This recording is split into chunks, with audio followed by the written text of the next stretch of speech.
everybody, welcome to the List Critics 2, and I got with me somebody who's not Jesse, who's not James. I got with me S. Serpent. Say hello. Hello. Hello. Now, normally I call people by their first names, but you're John, I'm John. That's confusing. So we'll call you S. Serpent.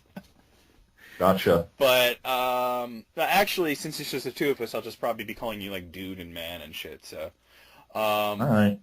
Let me tell you guys the story of how he came to be on the show. He's not replacing anybody or anything like that.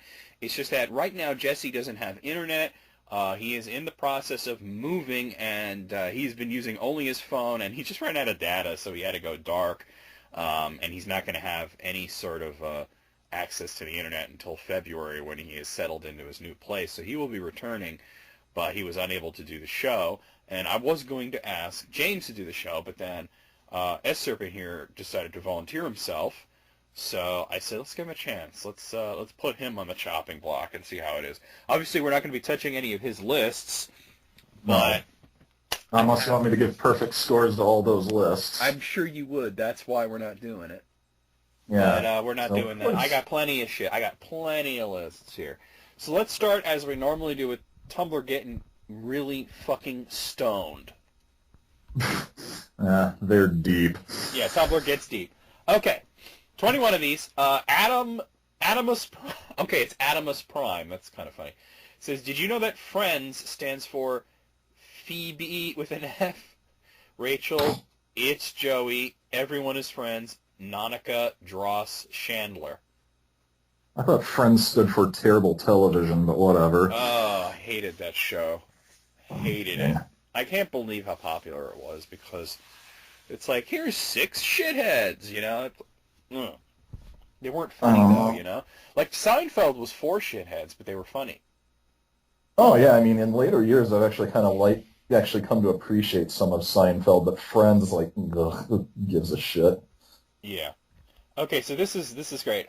Group in No says, Americans, name every Canadian province. And then, you know what's funny is that if somebody, I would think of The Simpsons, quiet nerds burp, or nerds burp quietly Mabel, or whatever it is, that thing that Bart had to remember the provinces. Oh, yeah, I remember that. But anyway, Yiflord replies with hockey. Burgerheim replies with Quebec. Strawberry says Totoro, not Toronto, but Totoro. Strong Black Womankin says Alaska. Andy M. Burdened with Glorious Feel says syrup. The Heart in the Floorboard says maple leaf. And Matt's Homework says a moose. Well, that's it. That's it. Those are all the provinces. Yeah, I guess so. I mean, they got hockey and Totoro and all of them there, yeah. Yeah, Maple Leaf. Well, what about Rush? Rush needs to get a mention in there. Oh, yeah, I think that's included in the Northern Territories. Rush, yeah. It's kind of hard to always, pick every part out about Canada. All tucked away down there. Okay, Moth-like Star says, I've just cried laughing at the comments on a Jamie Oliver recipe. There was a typo on the website, and everyone put 13 lemons into a pasta sauce and didn't even question it. Imagine eating 13 lemons. The recipe was for 4 people. Imagine having that much trust in Jamie Oliver. And the finger-fucking Female Fury, which is a great name, by the way, replies with, Jamie Oliver wouldn't lie to us. Put those lemons in it. Jeez. Imagine having to eat that many lemons if you're not like Yoshi or something. Oh, well, that reminds me of a time where somebody wrote down directions for me. This is way before the days of GPS and shit like that, right? Even before MapQuest and shit like that. And they wrote 1.2 miles, but they weren't too good at actually putting the point there, so it looked like 12 miles. These are the same directions your pizza man had. Well, no, that guy was following his GPS and not listening to me. Oh. Because I actually live on this road, you know what I mean? And he's, like, following his GPS instead, and that's what pissed me off. Cup of Castiel says, Younger me, why am I so obsessed with gay people? Me now. I am a gay people. Well, that would explain it. I am a gay people. We're waiting for Rick Santorum to realize that. Oh, brother, jeez. I am a gay... That's like not even like Homer level of bad grammar. Well, I mean, they're doing it on purpose, man. Oh no, that is because Homer is a guy like me. All right. Yeah. Meow It's Raygun says, I'm going to start an all-girl punk band that sings really offensive songs like I Don't Know How to Tell You You're Bad at Oral. Then they reply to themselves and says, our second song is going to be My Eyelashes Are Longer Than Your Dick. Ooh. Great Leaps Forward says, I'd listen to you guys. Some Donkus from Asgard replies with, another song could be Christ Will Come Before I Do. And then Hogwarts is Bigger on the Inside says, oh my god. Wow. That's the new Faith Plus One song. Oh, snap.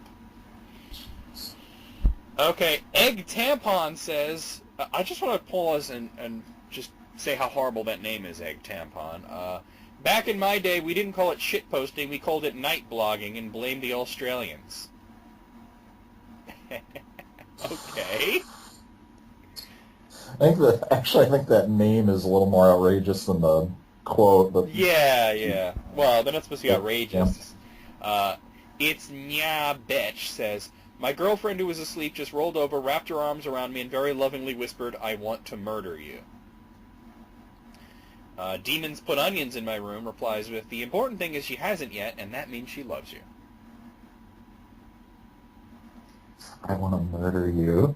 It's like with love. It's like, You no. know, just, I'm sure that person is dead at this point. That's scary, Yeah. man. That's scary. The important I think thing I is might, that I'm not sure if I have it up or whatnot, but I think I had a list somewhere of fucked up things that people heard other people saying in their sleep. So if I come across that, we'll do that. I'll tell you a very quick story. One time back in the day, my sister's notorious for talking in her sleep and walking in her sleep. And one day, I remember I was in the living room watching like Letterman or some shit, and she was sleeping, and all of a sudden I hear her like freaking out in there. So I go to listen because, you know, I want to hear what she's saying. And most of it was gibberish. But she's like, ketchup! And then nothing. ketchup. Ketchup, yeah. Oh, jeez. I was say for a second, you said you're watching Letterman, right? Yeah. Maybe she thought you were listening to Leno and got freaked out. No, I wouldn't be doing that. Juno says, so my new English professor is my uncle, only he has no idea because he hasn't talked to my mom in about 20 years, so do you think I should tell him? Which is a crazy situation. Then they reply to themselves and says, you know what, never mind. He's a dick. I'm going to talk to my mom to get dirt on him so I can blackmail him if the need arises. Oh, That's jeez. pretty good. Then Always Writing 848 replies with, you should write a story about a boy for an assignment and include loads of life details about him that your mom tells you so that it's obviously him, but change all the names and then hand it in and be really confused if he questions you about it. He shits his pants. Well, hello there, Satan. And then Kaijuno replies with, oh my god, which means they're probably going to do that. So, I want the follow-up. I want to know what happened. Damn. That is pretty fascinating. Algebra. Oh, no, I'm sorry. It's Allegbra. Allegbra says, being 17 is weird because you can get hit on by 14-year-olds and 20-year-olds, and it's the same age difference. And Oh, that's frightening. it is frightening. You know what? It's true. N-Star Prize says, it's also weird because you can dance, you can jive, having the time of your life. You are the dancing queen, young and sweet, only 17. Oh, man, That's ABBA. Yeah, no, I'm just saying about that. Man, 17, 14, 20. Oh, man. Yeah, exactly. And they're both creepy for different reasons. Oh, yeah, I mean, at least, like the 14's kind of looking up to the 17-year-old, but... Yeah, but, like think of yourself, now. like, if you were a 17-year-old guy and some 14-year-old girl is, like, thirsty AF. That's creepy to you, right? You're kind of like, no, you're too young, get away from me, you know? Yeah, jeez. It's yeah. And then there's the opposite, like, imagine for yourself you were a 17-year-old girl, and, I know, try to not imagine yourself standing in front of a mirror feeling yourself up, but a 20-year-old guy is hitting on you, then that's a little creepy for a different reason. Oh, sure, yeah, oh, man. Yeah. This one doesn't have a name. It says, me at 15 years old.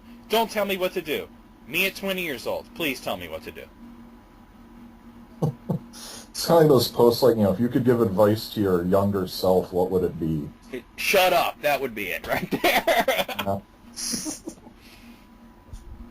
Bill says shut up. Official virus... Oh, Jesus Christ. Some asshole says, don't trust people who can't admit their favorite characters have flaws. And then Samwise Game Boy says, Waluigi did nothing wrong. Samwise Game Boy. I like that name. That's great. Who's okay, a person who'd come up with that, I'm not surprised their favorite character is Waluigi. Waluigi is the most worthless character ever. That's why I said that. Shitty idea. This is apparently a blog where they just post shitty ideas. And it says, poop while you shower to save money on rising toilet paper costs. And somebody else replied with, this is literally a shitty idea. Yeah, it's like, imagine the plumber having to clean that up. I mean, it's not like meant to go down a shower drain. I mean, no. I don't want to imagine that. Thank you for trying to make me imagine that, but I really don't want to. And I gotta say, toilet paper costs aren't really skyrocketing, so... Okay. No, I think they're as cheap as gas now. Snapchatting says, what if there were professional text post critics? And then Meestens replies with a review of that post. This is 4 out of 5 stars, witty and insightful. A must-read blog post. Suspense from lack of punctuation and resolution leaves the reader pondering possibilities late into the night. So there you go. It reminds me of that post of, like, shows one guy on one end saying, a very well thought out and provocative post. I must put this. And on the other side is like, I'm typing. That's the internet. Uncle Father says, that's a creepy name. Uncle Father says, don't try to tell me that hungry is not an emotion because I feel that shit in my soul. Ooh. Sometimes you do. This one's entitled At the Club. Got it for cheap, which every time I see this name, and I've seen it a few times, it looks like go tit for cheap because there's no spaces. It says, me. Hey, are you drinking Hennessy? Hot girls. What? Me, because you're the only hens I see. Hot girls. What? Me, slightly louder. Because you're the only hens I see. What does a yellow light mean? Fail. Oh, man. Fail. WTF's Pemily says, do you ever see a theory and you're like, nah, the writers aren't that clever? Well, there's actually a TV Tropes page for that. It's called Sure Why Not, where the fans of a work, television show, movie, books, whatever, will come up with these really elaborate theories to explain things that are really good, really more creative than what they came up with, and the writers will be like, yeah, sure, why not? Yeah. I'm always on TV tropes. I wish I could always like pick a specific example of when that has happened and something I've actually watched. Well, I'm sure if you go to TV Tropes, there's about 500 examples. Oh, I'm sure. Okay. This one doesn't have a name either, but rest of the world, kilometers, America, no. Rest of the world, Celsius, America, no. Rest of the world, daylight savings was last week, America, no. Rest of the world, day, month, year, America, no. Rest of the world, drives on right side of the street, America, hell yes! The UK, wait. Australia, wait. You know how many people here in this country will say to me, did you know that we're the only country that drives on the right? And I'm like, no, England and Australia are the only countries that drives on the left. But because that's all they know of foreign countries, they assume the whole world does it. Oh, yeah, I mean, it's like all those other examples like, Celsius and, metric system. It's like everyone uses them except us. And there's only 2 other countries that don't use the metric system. Yeah, it's like, yeah. I don't remember what they are off the top of my head. One of them is Myanmar. I know Myanmar is one of them. I forget the other one. Metric is great. I think it would be great if we had that. The daylight savings time can go fuck itself. But oh, absolutely. Day, month, year, that's the one that pisses me off, because you get these people like, oh, it just makes sense because, day is the smallest increment of time, and then month is the median increment of time, and then year is the largest. So you should say day, month, year. And I'm like, asshole, you don't go around saying it's 3rd February. You go around saying it's February 3rd, so go fuck yourself in the dick, asshole. Oh, yeah, it's just, it just makes more sense to me anyway, and that daylight savings time. That is the one where I think we should fight to the death on that one. We should hold out, completely. Okay, Major TV Junkie says, L is for the way you look at me.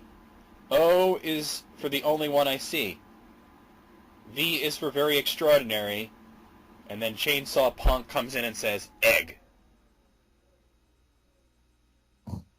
It's like a Family Guy joke. It just doesn't make any sense, and it's not funny. I think, it makes sense. I think the joke is that this Chainsaw Punk guy hijacked his thread. Oh. Because he was trying to spell out love, and this guy came in and ruined it, which I think is, a dick move. But funny. Fun history fact. Lizzie Whimsy says, if you just got excited, you're a nerd. I am a nerd, and I did not get excited. No, then you're not a nerd. Oh, all right. You didn't get excited when you heard fun history fact? What kind of nerd are you? No. A bad one. I guess so. And this last one is... Oh, this is not the last one. There's no name on it. It just says, astrology is 100% real unless I don't agree with it. I think most people... It's true, though. It's true. And then finally, Dutchster says, hold on, you want me, a man, to buy this body wash, which doesn't have the word sport in the name, and doesn't say for men anywhere? Nice try, pal. It's not marketed for me, so it can't be for me. There are so many brands of body wash marketed towards guys that should not be a problem. They all come in black bottles. They all have, like, sport or for men or, something like it to indicate it. The exception would be the Old Spice, which comes in a red bottle, but because it says Old Spice, it's for dudes. Oh, yeah. I mean, there's so many choices there. They're all either black or just, the Old Spice is red. Okay, out of 21, this was a pretty average one. Nothing amazing. I'm going to give it an 18. What do you say, dude? You said 31? Out of 21.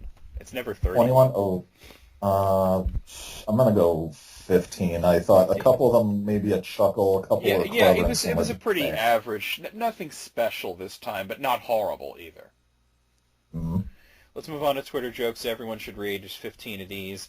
Snorkel Hua Hua at Wiener Dog for Life says, my uncle owns a farm. For $20, he'll let you punch a cow.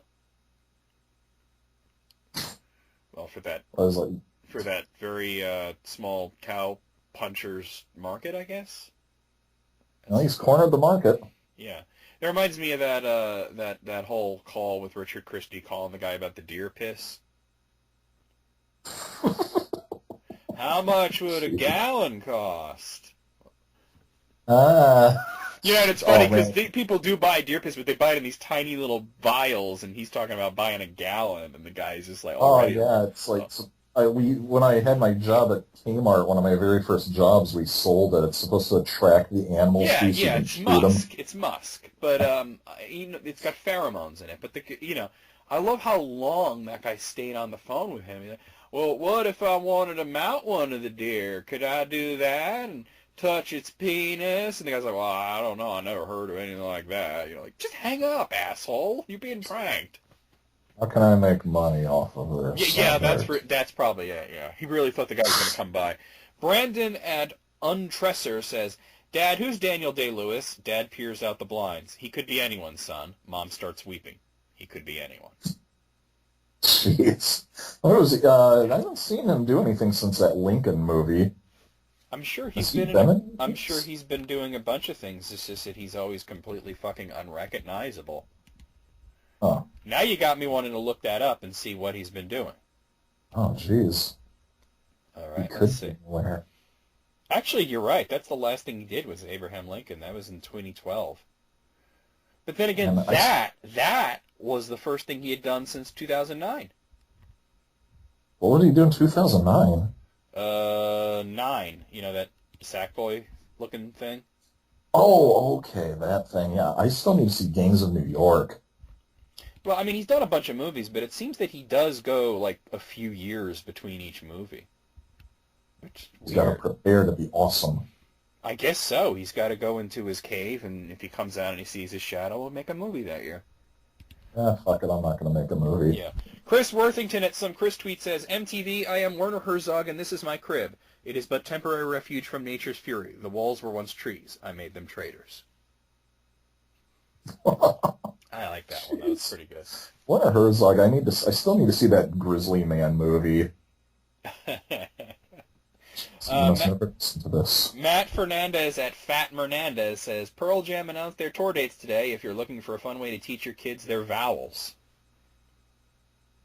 Yeah, I was a fan of them when I was a kid. I think about it. Yeah. Wow. A part on Nigeria.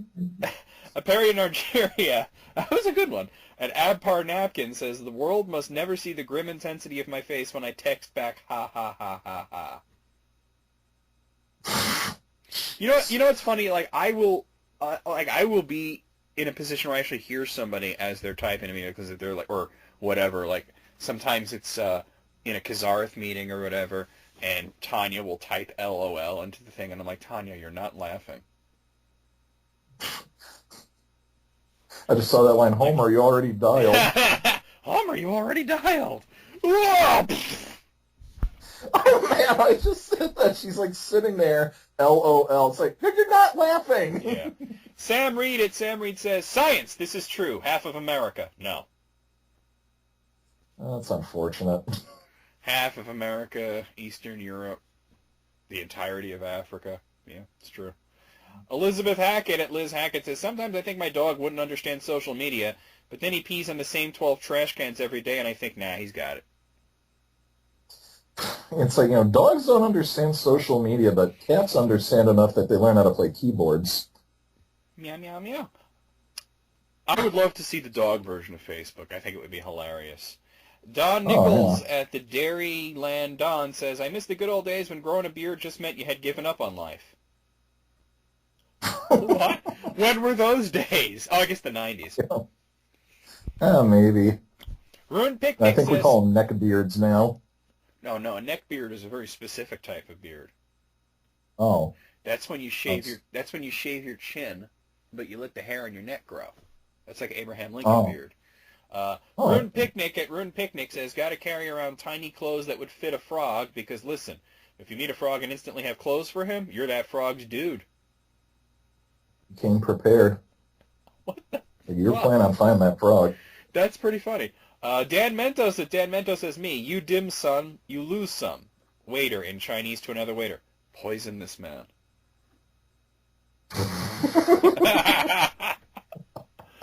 Yeah, you don't want to fuck with the Chinese people at their restaurant. They are handling your food. I love Chinese food, though. I go for some orange chicken right about now. Yeah. Meth Lab for Cutie. I just want to pause. I love that name. Meth Lab for Cutie at Kira LC says, I eat like I have to move on to the next challenge. What? It's like Fear Factor? Oh, yeah. It's like, geez, what? And here's the question. What are you eating? Oh, my God. I'm sneezing all of a sudden. Oh, I'm going to blow my nose here. Oh. Careful around Meth Lab for Cutie. She might want to eat it. Oh, don't be gross. Okay, so Meat Shirt at Pretty Sad Mostly says, I'm in love with a factory worker. Factory explodes in the distance. Who died recently? Why do I imagine that being like Principal Skinner? I'm in love with a factory worker who is recently deceased. I'm picturing the taffy factory from Bob's Burgers falling over. There you go. Yeah, there you go. Denise, and then it could be Gene saying that. Denise at Stellacopter says, I just want to sleep so long that my brain runs out of dream ideas. Well, that's not must have my brain. Well, then you start getting reruns, I guess, right? Your dreams go into syndication. Well, I hope it's Star Trek: The Next Generation then, because There that's a you good go. syndication. There you go. Get on that holodeck. Oh, Steve and at hopefully Wig... not messing up. Yeah, well, it always seems to do that. Steve at Wig Cannon says, it says here on your resume that you could speak French, but you don't want to. I can do that, but I don't want Yeah. I should put that on my resume, right? I could speak Swahili, I just don't want to. to. My middle name is Ahura. And then finally, Kendra Alvey at Ken... Ugh, what the hell happened to my voice there? Kendra Alvey at Kendra Garden says, I say have a good one instead of have a nice day because I'm so mysterious. One what? You just don't know. Well, a lot of people say that, so... It's like have a good one. Hey, have a good one. Need a longer one. Oh, my. All Thank you, right, George. well, out of 15, I think this was a particularly strong grouping of Twitter jokes. I actually laughed at a few of these. So Yeah. I'm gonna give it a 14. What say you? I'll go 13. 13. Okay. I have a Tumblr, I just told you about this earlier, a Tumblr list that comes up once in a blue moon on Pleated Jeans. It's called 20 Times Tumblr Users Reported Back from the Real World. I always find these incredibly funny. And I just remembered a specific example. Do you remember the whole thing about the Jamba Juice and the guy screaming at the people in there? Yeah. That's from that list. So it's all shit like that. You know, what's up, fucks? Jeez. Okay, so this first one has a picture of a large lizard, like I guess a Gia monster, some huge fucking lizard, like relaxing in like one of those like cat beds. Mm-hmm. And it says dual sticks, both pet beds were on sale, and I had a coupon, so Guts got a new bed. It's very plush. He likes it a lot. Emaciate Tink replies with, that's a weird-looking dog, but he's still a cute dog. Nose Bacon says, it's nice you bought a bed for your croissant. It does look like a croissant. I gotta show. All right, I gotta show it to you though, so you can see how much this lizard thing does look like a croissant. Check it out. Oh wow, it's like if you squint, you could say, yeah, I could put some eggs and cheese and sausage on that. Yeah, but that would be a croissant sandwich, and you hate Burger King. I was thinking Dunkin' Donuts. Oh, yeah, like, the closest one to me is like 50 miles away. Oh, the closest one for me is like 2 minutes away, so that's on. Jelly. Anytime I want coffee, it's right there. Yeah, not that Starbucks shit. No, the nearest Starbucks to me is legitimately like 30 minutes away, so. Okay, so is this picture of his dog who has put his head and shoulders and front legs through one of those like gates that is supposed to keep him in, and he's just walking around like that, happy as a clam. And pardon me while I panic, says, this is Duke. Duke tried to go through the cat door or the baby gate, meant specifically to keep him out of the basement and away from the cat food. Duke is not in fact a cat. Duke has shamed his ancestors and knocked over a lamp. Jeez. Also, Duke, who has half his body through this cat door of this baby gate, looks really unconcerned about it. He looks happy as hell. So he doesn't seem to care. I'm almost there. I can do it. He can walk around. He's just lugging this gate along with him. It's like a cartoon. It's crazy. All right. I'm like picking the bulldog from those Bugs Bunny cartoons. Well, this is a black lab, so. Okay. Jingle Jangle Hatter says, so my roommate often talks in his sleep. Normally it's just things in Spanish or gibberish or fragments of sentences, but tonight his true colors came out, and I hear him say excitedly, yeah, guys, and now it's time to bedazzle everything. Oh, man. Wow, dude. That's almost scarier than I want to murder you, you know? Yeah, it's like it's like such a minor crime by comparison, but you're also talking about like making the world ugly. Yeah, ugly as you see a little of that, just ugly and tacky as fuck, right? Oh yeah, it's like one of those like cell phone kiosks in the mall with the cases that fit like all these weird phones. Do you remember George Lopez's talk show that used to be on TBS? Briefly. Yeah, he had Jennifer Love Hewitt on, and she was talking about how she puts sparkles on her nether regions, and she calls it vajazzling. Oh. Well, you've probably also heard that she's kind of a maniac. Remember that whole thing with that kid from that boy band that was dating her? He was on Howard Stern. He was dishing all the dirt about her and how he. No, I missed that one. Oh, she was really weird, and like he wasn't allowed to refer to her as her pussy. He wanted her to call it Missy, or she wanted him to call it Missy. Yeah, that right there is fucked up. Okay, Twink says ordering pizza. Is this Richard Christie? What? You said Twink, right? Yes, that is what I said. Can I finish saying it? Sorry. This is what I do every time, and last time I did it, I got a call from an old Chinese man saying, "I'm the only one working. Is it okay if I come?" He got a $20 tip. Oh, okay. I missed I missed the little thing at the top. You know how some people order pizza online?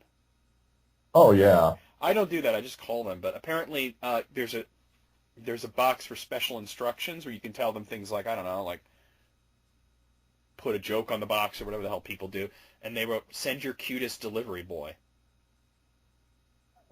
So, yeah. So this is what I do every time, and then last time I did it, I got a call from an old Chinese man saying, "I'm the only one working. Is it okay if I come?" He got a $20 tip. That's amazing. Okay, so this one is from Royzen Likes Books. Today at work, I asked one of the kids what her favorite color was, and she said pink and purple. They're pretty. I used to like yellow, but I got fed up with it. She stares into the distance. Suddenly, this 5-year-old child in her flowery dress with matching ribbons in her hair has become a battle-hardened veteran. She's seen some shit. Too many things are yellow now. If this were a movie, she'd knock back the last of her whiskey and get up from the bar. I know in my heart of hearts, this kid is sick of Minions. Oh, aren't we all? You know what? That's probably exactly why that little girl is fed up with yellow. Oh, jeez. Fuck the Minions. I hate them. I really do. Like, I saw that Despicable Me movie. They were kind of funny, and then the second one, it was like, oh, they're putting too much of these things in it. And then they gave them their own movie, and I absolutely refused to even look at the poster. So. Yeah, I've only seen like the first Toy Story movie, but they knew well enough to not spam the shit out of a little green Martian dudes. Yeah. Because they're practically the same thing. Practically, yeah. Akbar says, yesterday this girl in my academic writing class sits down next to me and puts 3 bananas on the desk, which was jarring by itself. And I had 2 bananas in my backpack, so I wanted to see if she would notice if I added those to her banana pile when she wasn't looking. And when she finally looked back at the bananas, she sighed and said really quietly to herself, "Oh my God, I have so many," and put all 5 of them back in her backpack. You don't remember how many bananas you put out? It sounded like she just kind of just accepted it, like, these fucking things are multiplying. Oh, jeez, what do I do? Just eat one and put the rest away? Yeah, like, I'm going to have to make banana bread later. Banana bread? What are you thinking? Voidwish says, I'm in bed and was wondering where my cat is, so I was I'll just text him and open the messages app before I realized what I was doing.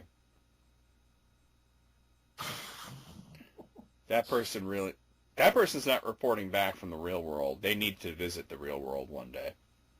Oh, man. I love this name, Quifito. Quifito. That's like the world's worst Taco Bell menu item. Oh, that's in Canada. Well, that'd be Quafito. This guy at my school put $20 into the vending machine to buy Cheetos, and he got 380 nickels back. A teacher had to take him to the office because he was crying so hard. 380 nickels? What kind of asshole puts a 20 into a vending machine, though? That's like Homer putting the fucking $3 trillion bill in. All right, give it back. There's soda on the plane! Calliope says, when I was around 5, I asked my mom why some people were different colors, and she said because God wanted lots of flavors. And let me tell you, that was the wrong thing to say, because for the next 3 years, I thought God ate people when they died. Aww. Wow, that kid took it the wrong way. Holy shit. I mean, that's not really a bad way of saying it, but wow. Okay. Imagine Fallout says, in class today, this kid got in trouble for reading while the teacher was lecturing. So the teacher took his book, and when the teacher turned around, he pulled out another copy of the same fucking book. I have a backup. Oh, man. It's like Bob's Burgers with the fried chicken. Remember that shit? Bob fried... No, I haven't When seen they were that one. all crowded in one bed, and Gina's like, Dad, you want some chicken? I have enough for the two of us. Yes! I have enough for the two of us. Oh, that's like really early on. Yeah, it was I season forgot one. about Yeah, that. it was season one. Ostracized Poodle says, I was in the car with my dad and a little kid ran into the road and my dad yelled, natural selection. Oh, shit. That's the world's best dad joke. Coke Flow says, I'm drunk on my front porch and I think a lizard went into my shirt, but whatever, man, have fun in there. And then he replies to himself and says, when did I post this? When's the last time you had a lizard run into your shirt? Or and when's then just when's the last drinking bender is the more obvious answer there. Scientific says, my uncle and aunt were arguing. Wait, hold on a second. Who the fuck says uncle and aunt? You say aunt and uncle. You go alphabetically. All right. My uncle and aunt were arguing over who had to drive home when we heard my aunt say, babe, look, and she started chugging a bottle of wine. Well, she won. She must not want to drive. Yeah, she really didn't want to drive. Geek in Misandry says, my husband doesn't believe me that shaving your legs is difficult and time-consuming, so long story short, he's about to shave his legs for the first time. And she replies to herself, these are all replies, so I'm just going to keep going. It's all the same person. Update, he is partway through one leg and regretting his decision. I got him to switch from his men's razor to my woman's razor. His is for face shaving, and it's going slightly better. He is hating shaving his legs. Hating it. Update, my husband from the shower. How many notes does your post have? Me, roughly one for every year you've been in that shower. And then she actually, posts a before and after picture of the guy's leg, which was mad hairy and is now smooth. Actually looks like a woman's leg. It's kind of disturbing. He says it was ridiculous and he can't imagine having to do it again in a few days' time. It's much harder than shaving his face. He had previously claimed they would be about the same. He says he feels he has learned a lesson. Edit. He also pulled a muscle while shaving his legs. He said it was like exercise. Yoga in the shower with razors indeed. Update. He's been rubbing his legs together in bed for 10 minutes. Well, I mean, you might as well take advantage of the situation, right? If you're going to go all cricket on us. Okay, Lexecutioner says, my mom is screaming downstairs right now about how there's no chocolate. How can we not have chocolate in this house? How is there no chocolate? Do you mean to tell me that we have a whale hanging from the ceiling, but there's no chocolate? And then they post, and they do have like a giant plastic whale hanging from their ceiling for some reason, and there's a very angry-looking mother standing below it who does not have any chocolate. I'm going to send you this picture so that you can see it. And it is true. I mean, I would assume that somebody who has a whale hanging from the ceiling would have anything in their house. You know, you got a plant and a toilet and paper towels. And a whale. Yeah, and a whale. Yeah. Like all the things. And Flo is a construct replies with, she has a valid point, which I agree with. How is there no chocolate in that house? There should be everything in that house. There shouldn't be anything that they don't have. Because if you get to the point where you buy a gigantic whale to hang from your ceiling, it's because you have everything else. Okay, all fans... What's that? So all it's missing now is a dinosaur. That's in the basement, duh, next to the giant penny. Oh. All fan says, I was in art class today. A girl was crying and her friend was comforting her, but she kind of just stopped and was like, I'm sorry about what happened, but where did you get your eyeliner? It seems to be really good. Like, it didn't smudge or anything. And the girl was crying, sniffled, and said, it's a Sharpie. Dannison Nonfire replies with, I thought this was going to be emotional. It's a Sharpie. Kangarood says, when I was in the 6th grade, this girl on my bus said she had a secret to tell me, and she took a deep breath, and she was like, "I'm bisexual." And I was just like, okay. And then she started crying and hugged me because she was afraid nobody would accept her, but I really just didn't know what bisexual meant. Means when you want sex, you gotta buy it, right? No. That's funny because this girl's like, "Oh, you accept me," and this guy's just like, "I have no idea what you're talking about." 6th grade, though, when you think about how old they are, how would they know what they are at that point? That's crazy. Oh. All right, this one doesn't have names. It's just one thing. It says, "Today in the park, I was walking my dog, and there was this other girl walking her poodle." I love how he refers to the dog as dog, and the other one's poodle. Like, a poodle's not even a dog at that point. She was really pretty and very nice. Our dogs played for a little while, and then her poodle squatted and pooped, and when she leaned down to pick it up, a dude started yelling obscenities about how he'd like to put his dick in her ass. She got up and literally threw the bag of warm poop at him. It hit him in the face. I got to witness that. This might be the best day of my life. Holy shit, dude. What an asshole. Who just says that to some random girl? Some asshole. I mean, yeah, like a nice pretty lady's bending over, you look at the big old butt. But you don't start screaming at her about how you want to fuck her in the butt. That's fucked up. All right. Just throwing poop at someone in a park. I know, right? Oh, Jeez. God. Moonager says, "One time I was on a roller coaster and a guy's hat fell off during one of the loops, but he caught it when we were right side up again, and I have to go my whole life knowing I'll never be as cool as that guy." That's pretty cool, actually. I'm impressed. I'm impressed. So this person, Yay Cream My Man Cakes. Ugh. Well, we ought to put him on a watch list. Especially for what he did here. He filled a condom with water and gave it feelings. Meaning literally he made like a condom water balloon and drew a face on it. And then took a picture and posted it. Rhino Delicos says, "Next Pixar movie." And Cypher says, "Wrapped up, coming in 2017. Boats. We got cars, planes, and now boats. There's a movie called Boats coming out.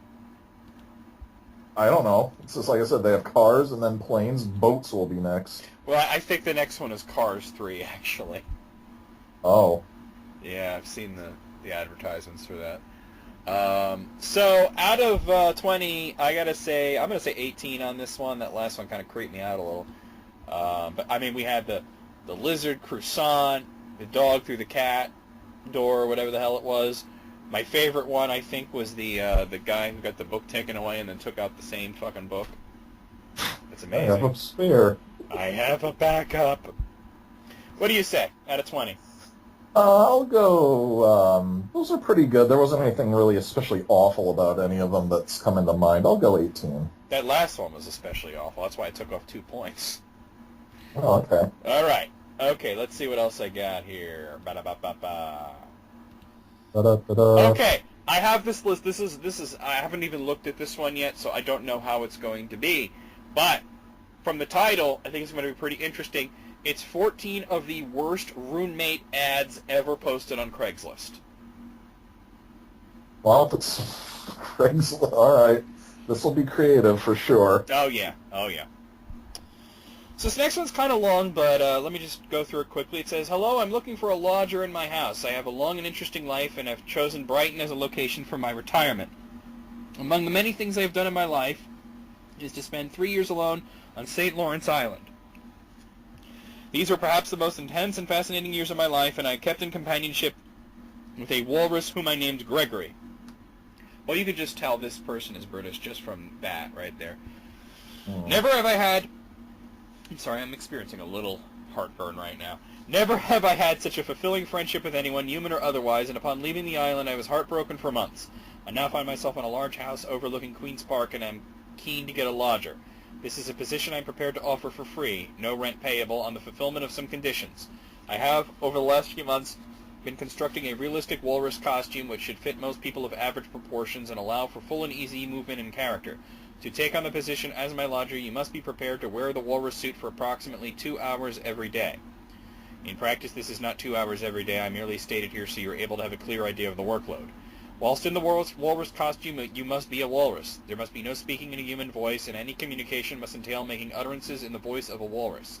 I believe there are recordings available on the web. To me, the voice is the most natural thing I have ever heard.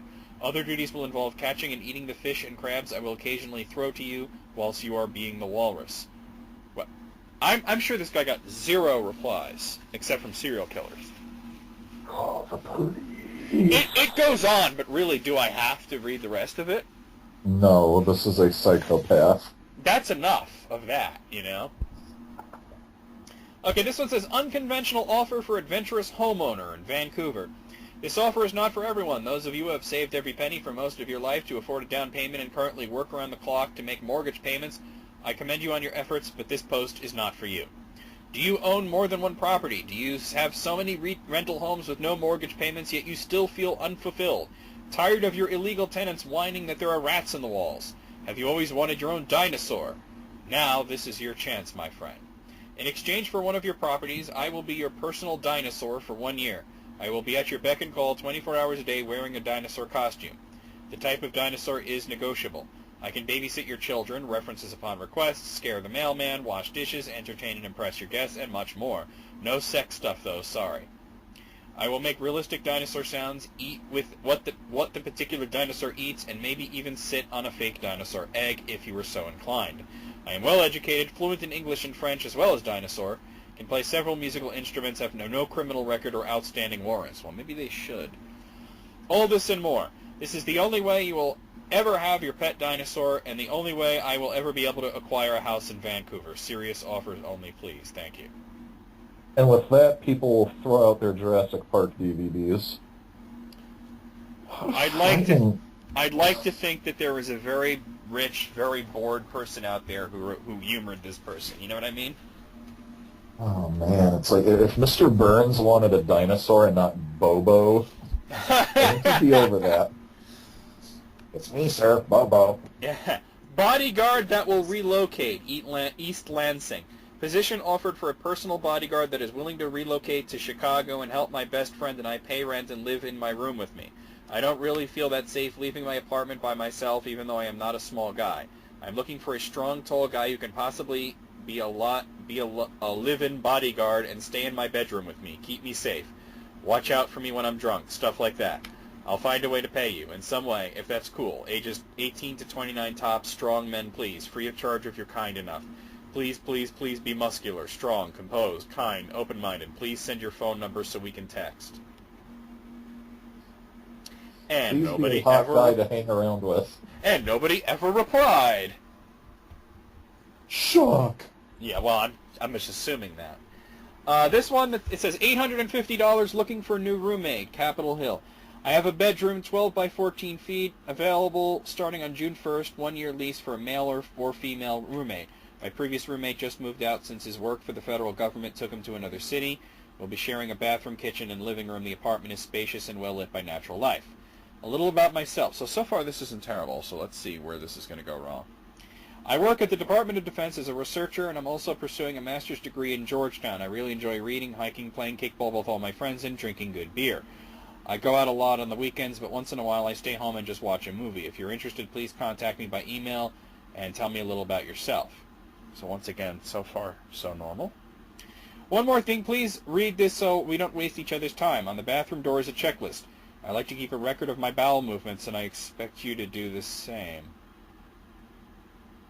It's just a simple checklist with each day of the month. Simply place a check on the day if you have a bowel movement.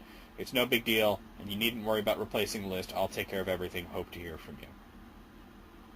And with that, they assured they will never get any roommates.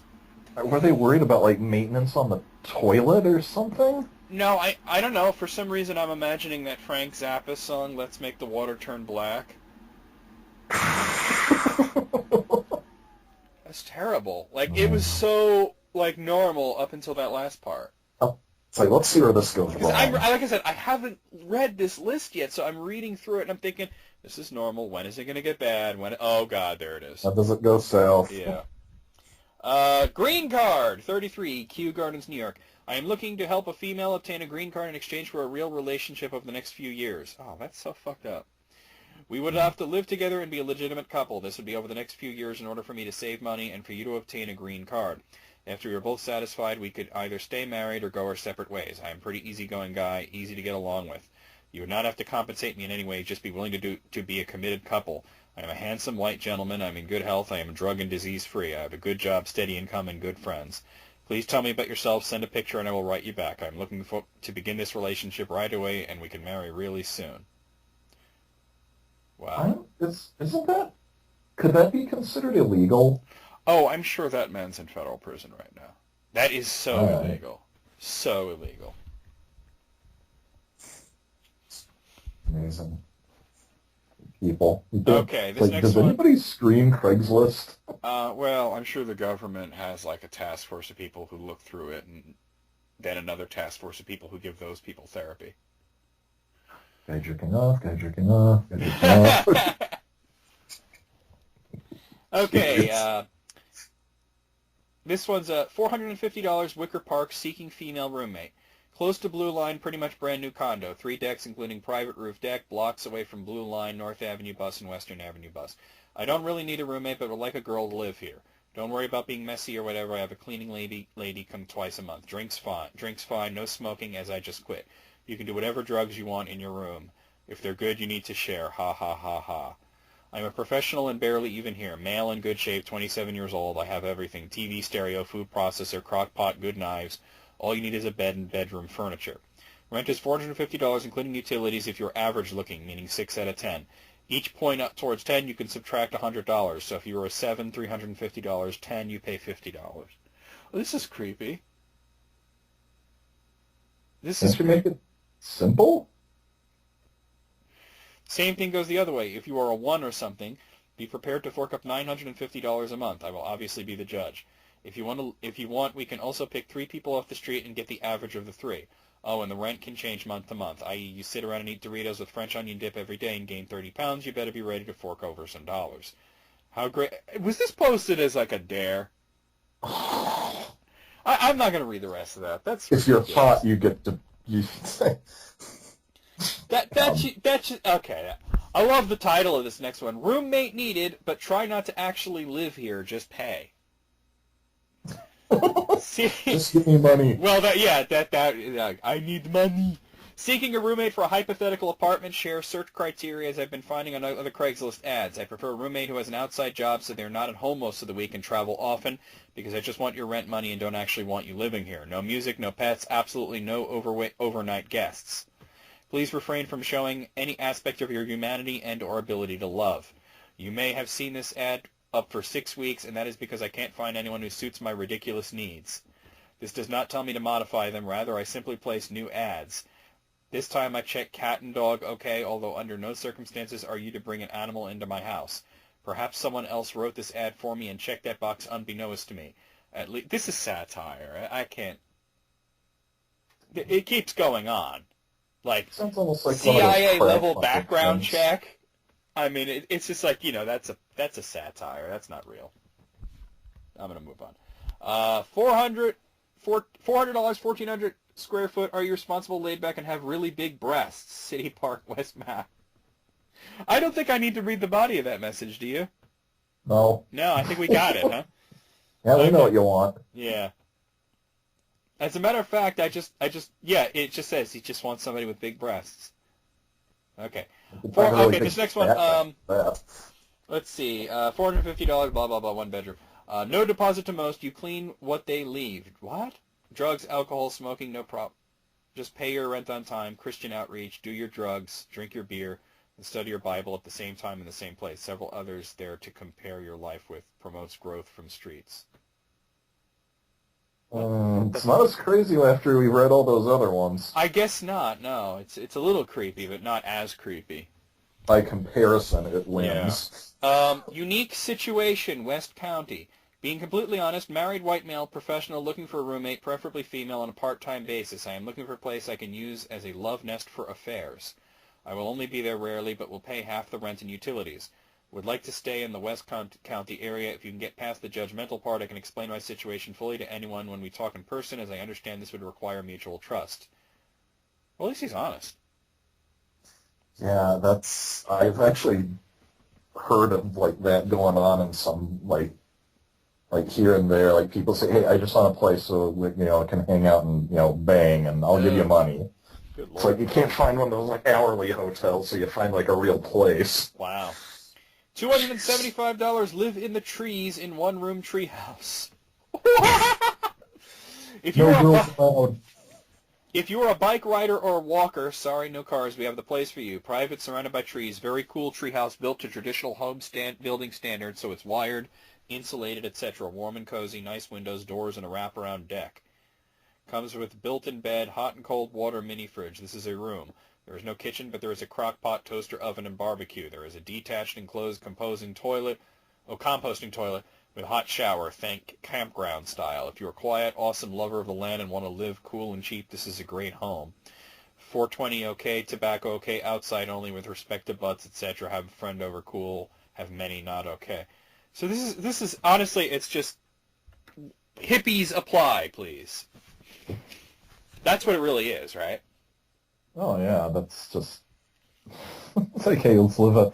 So, it's kind of cool, the idea of a treehouse, but after a while it's like, okay, I want my internet back, please.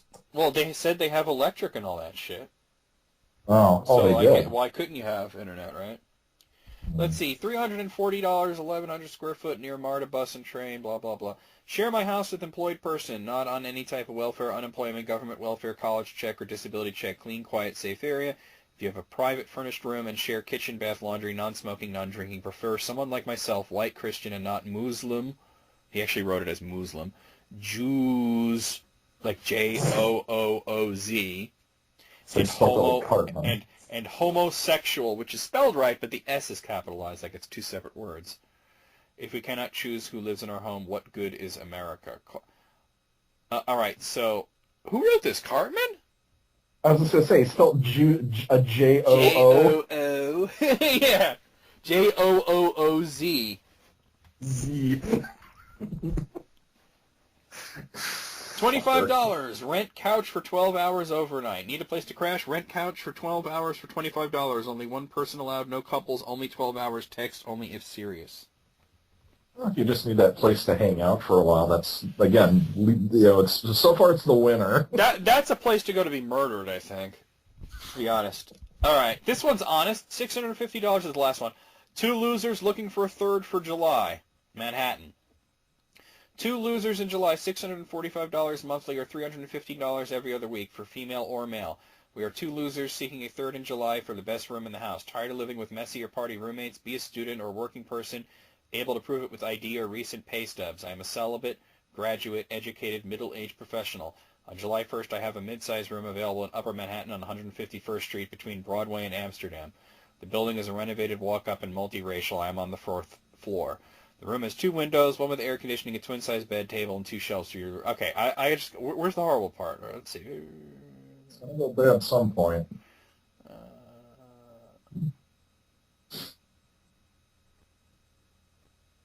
I mean, the guy is just saying he's lame and his buddy's lame and they need somebody to stay with them. I mean, there's really nothing too horrible about that. So anyway, there you go. Out of 14, I'm going to say 10 on this. What do you say? I'm going to go 13. I think a lot of those are. Well, I'll go 12. 12. Okay. Yeah, it's like that last one and like one of the other ones and like all the other ones, it's like I cannot believe these get posted. Well, like one of them was clearly satire, though, Yeah. Like it was. That's probably one of the ones I took off for. Okay, I have a list from Whisper. Are you familiar with Whisper? I am not. Okay, Whisper is an app that lets people anonymously post confessions, usually with pictures and text, like a macro type of thing. Oh, okay. And then you can browse confessions. They're completely anonymous, but it's awkward things people did while on a date. All right. That's always fun to think about because we've all been there, Juicy. Tried to show her a pic of my kid, but instead it opened up to a downloaded porn video.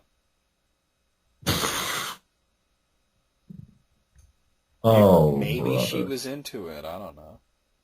Mm. Put my tongue in her ear while I was licking her jaw. Sadly, no second date. Why were you licking her jaw? That's very weird. I can't imagine that being done. No. Laughed so hard for no reason that I spit my coffee out of the door of his car. That's just bizarre. Well, I mean, if you had a reason to do it, that's fine, but laughing for no reason is weird. Built an obnoxious tower with anything I could find on the table because I couldn't come up with anything interesting to say. Shaking my head. I guess they didn't have a second date either. I don't know why, but for some reason I brought up cannibalism. That kind of sums it up. No second date for you. I can't imagine any situation ever where you're like, hey, what do you think of cannibalism? Well, I'd love it if you eat me. Yeah. Elbowed her in the face while we were cuddling and gave her a black eye. Oh, that's unfortunate. Yeah, that's... And hard to explain. Attempted to wink, ended up just looking like I had a mini stroke. I could actually see that in my head. Like, yeah. That's great. Oh. Wow. Burped so loud in a restaurant that I heard knives and forks drop, people staring, and I'm still burping. LOL. It's like a big old Barney Gumble. You know? Ran over a cat on the way to the movies. Oh, that's just sad. I sat in the back seat while he drove us on a date. LMFAO. I have no idea what I was thinking. Nor do I. That's fucked up. No, it's you want to be with the person you're on a date with? Yeah. Why even bother? This guy's thinking like, what am I, your fucking Uber driver? Timmer! Timmer! Accidentally poked myself in the eye with a straw, and then later he said something funny while I was drinking and cola came out of my nose. I guess that's okay if you're like in middle school, but... Lost this eye when I picked up a Tahiti drink and I forgot the little umbrella. It's like Carter saying, oh, you know when you laugh and the milk comes out of your nose? Yeah, but you have to be drinking milk when that happens, Cartman. Good, you got a crappy kid. Yeah, exactly. Tripped on a step, accidentally kicked a glass, and cut my ankle. Bled a lot and couldn't walk. Ooh, hope that sounds serious. That's less awkward and more tragic. First date, we went to Starbucks. I offered to pay for the drinks, so I did, with pennies. What are you, Kramer at the pizza place? That's horrible. Tacky, too. It's money. Yeah, you're an asshole. It is money, but yeah, and they do have to take it, but yeah, you're right. You're an asshole at that point. Get to the bank and get a $5 bill or something. It's not that, that's not that complicated. Especially considering that this isn't the age of Kramer at, in the 90s at the pizzerias, buying calzones with nickels. This is the age of credit cards and payment apps. Oh, yeah. Jeez. It's ridiculous. Wow. They have counting machines at the banks. You give it to them, they'll sort it, and in a few minutes they'll give you green paper. We were at a bar, and she dared me to kneel and suck her toes and lick her feet till she told me to stop, so I did. I mean, like I said, I guess if you're into that stuff, personally, I'd be like, yeah, fuck you, I'm out of here. Ticklish? Kinda? No. Well, some people are really into foot stuff. And go wash your tongue. Ugh. All right, well, let's see. Went to kiss her on the cheek afterwards, ended up just kissing her hair. Well, shit. At least it's still her head. That's not so bad. No. No. I could not hear what this guy was saying, but I pretended I could, and I made the mistake of talking about lipstick colors. What the fuck? Ooh. He tried to kiss me, and I whispered, "Not today, Satan." Not today, Satan? Why am I imagining Dana Carvey in the church lady outfit doing that? Not today, Satan! Oh, jeez. I broke my tooth while eating the burger and had to take the broken pieces out of my mouth. That's fun. You know, That the date sucks. with the dentist. Yeah, yeah. That really sucks. Holy shit. Well, anyway, there you go. Out of 18, as that's how many it was, I'm gonna give it. I'm gonna go 16. What do you say? I'll go 14. Some of them are winners. Some of them are just kind of like weak. Yeah, I mean, none of them are things you want to happen, but still, Yeah. yeah. Okay, I have a good one. You know how we've done in the past, because I know you listen to the show. Um, the 50 states if they were this, or the 50 states if they were that, that kind of thing. Oh, yes, these are fun. I actually have two of these. Where's the other one? And the other one, oh, the other one's on my phone. Okay, well, I'm going to tell you what these two are. You tell me which one you're going to hear first, right? I have the craziest law in each state, and I have they pick the official video game for each state. Video game of each state. Okay, so we'll do that one first. That one's on my phone, so let me bring it up. Yeah, these are great. And they give a rationale for each one. I only read about like 4 or 5 of them, and I stopped and I was like, nah, I got to save this for List Critics. I wonder what Wisconsin will be. Oh, yeah, that's right. You're from Wisconsin. Oh, yeah, I've lived all over, but Wisconsin's home. What other states have you lived in while I'm bringing this up? I have lived in Wisconsin, Ohio, California, and Arizona. So you'll be interested to hear all of those, I guess. Okay, so I have it here. Okay, so this is from Dorkly. We pick the official video game for all 50 states. All right. Alaska is Tetris. Everyone always forgets that this is the biggest one of all time. Plus, we totally swiped it from Russia. Right on. Okay. Alabama is Dynasty Warriors, obsessed with an oddly specific period of military history and has a track record of resisting big changes. Okay. Nice. Arizona is Borderlands 2, full of sun-parched weirdos with way too many guns. Oh, yes. I found bullets in a parking lot one day at the grocery store. Wow, okay. I don't even mean like spent cartridges. I mean just like real bullets. Just like loose ammo? Yeah, I even told like the managers and stores, I found bullets in the parking lot. So they probably just rolled out of someone's truck when they got out. It happens all the time. So, all right. It happens all the time.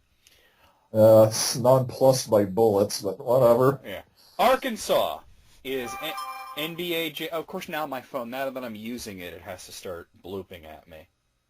Let's just get rid of that. Arkansas is NBA Jam Tournament Edition. Both gained peak notoriety in the 90s. Oh, hey, I play NBA Jam. The funny thing is, you could play as the Clintons in NBA Jam with a cheat code. Oh, yeah. I remember like GamePro ran one of those like April Fool's Day ones, and you could play as Rush Limbaugh, apparently, in one of them. Of course, it was a fake. Oh, they're my friends. I go to the hole hard.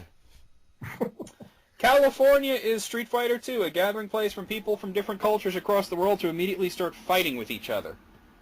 Oh, that was 90s, and I lived in California in the 90s. Street Fighter 2 was everywhere, every 7-Eleven. Well, it was everywhere all across the country, man. I mean, Street Fighter 2 was the shit back in the day. Colorado's game is SSX Tricky.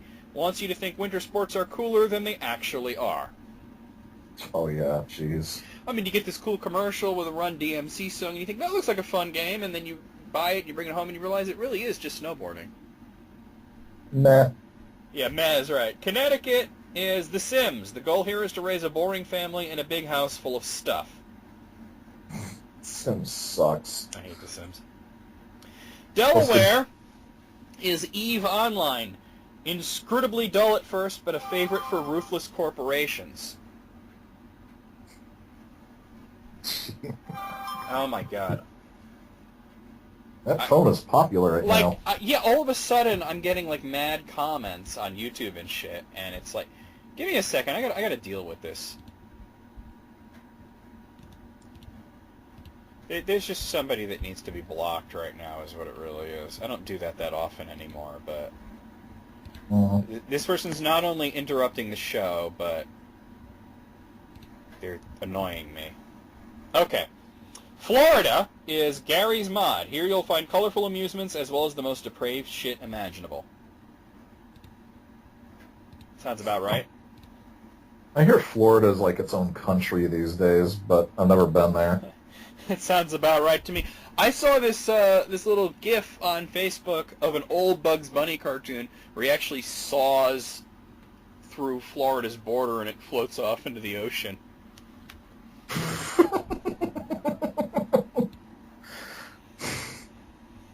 All right. Georgia is Undertale. It can be super nice and pleasant or a really bad time, depending on how you handle yourself.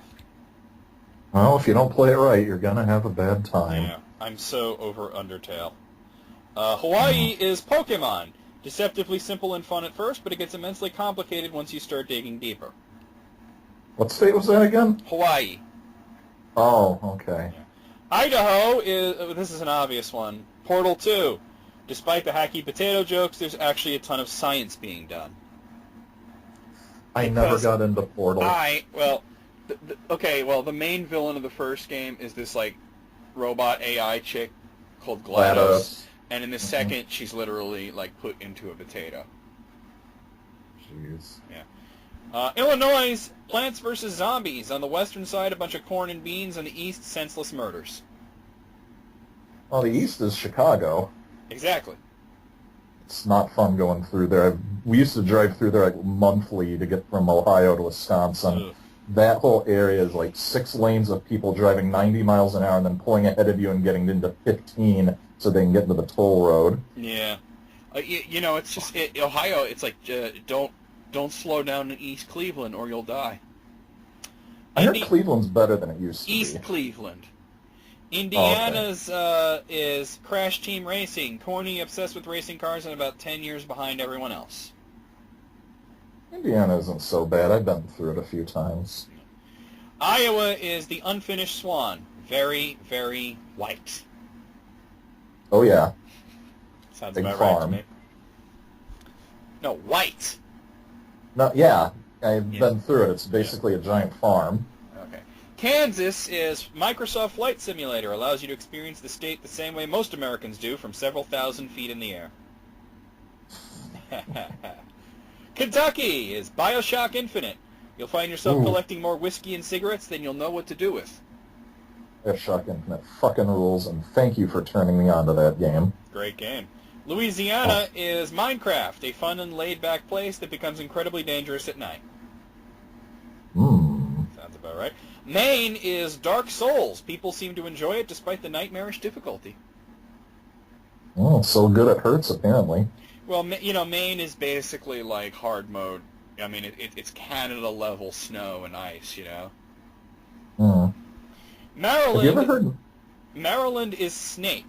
Maryland is the old line state, and this is the old line game. Oh, yeah. I've never played it. I've definitely heard of that game, though. Massachusetts is Defense of the Ancients 2. The favorite of wonks, this state will always bring up how they're better than their more popular rival. Sure it's not Chronicles of a Dark Lord? It should be. Should. Michigan is Angry Birds, a former economic powerhouse that kind of makes you sad to think about now. Angry Birds was so big, and now it's so nothing. I don't know how nothing it is. I just saw a trailer for the Angry Birds movie. Oh, really? Yeah. I thought it was going away. I was hoping it was going away, but it ain't. Minnesota is Skyrim, a reasonable facsimile of being in Norway. Cool. There you go. Mississippi is Ultima Online, important cultural source, mostly empty now due to repeated migrations to more hospitable lands. Yeah. Missouri is Call of Duty Modern Warfare. Both seem to be the flashpoint for a lot of racially tinged name-calling online. Is Modern Warfare the one with Kevin Spacey? That's Advanced Warfare. Oh, okay. I think they're just referring to online Call of Duty in general, though, with all the kids calling each other the N-word. Oh, yeah. Montana is Second Life, a great place to go if you want to be weird all by yourself. Well, that's where you go to grow dental floss, I'm told. Yes. Nebraska is Joe and Mac. Nebraska is the home to rich fossil deposits from the Miocene era. That's a lot of dead mammoths. Nice classic game going there. Kind of a weak joke, though. Nevada is Fallout New Vegas. Despite being a desert wasteland, everyone agrees it's still way more fun than visiting the capital. Oh, yeah, nobody cares about Carson City. New Hampshire is Animal Crossing. Experience quaint, small-town life, antique shopping, and knowing that you're outnumbered by ducks, raccoons, and deer. Right on. Yep. New Jersey is Sonic the Hedgehog. Impatient, has tons of attitude, and you really don't notice it these days unless it's doing something embarrassing. Or full of industrial zones, casinos, and green hills. Isn't Sonic the Hedgehog really just a dated icon of the 90s of what was cool? He's like Poochie. Is it New Jersey also a dated icon of the 90s? I've never been there, but I'll take your word for it. New Mexico is Space Invaders, the site we first made contact with alien visitors. It gets faster as you kill them. New York is League of Legends. Popular internationally, makes tons of money, and full of some of the most insufferable people you'll ever meet. So I'm told. North Carolina is Buck Bumble.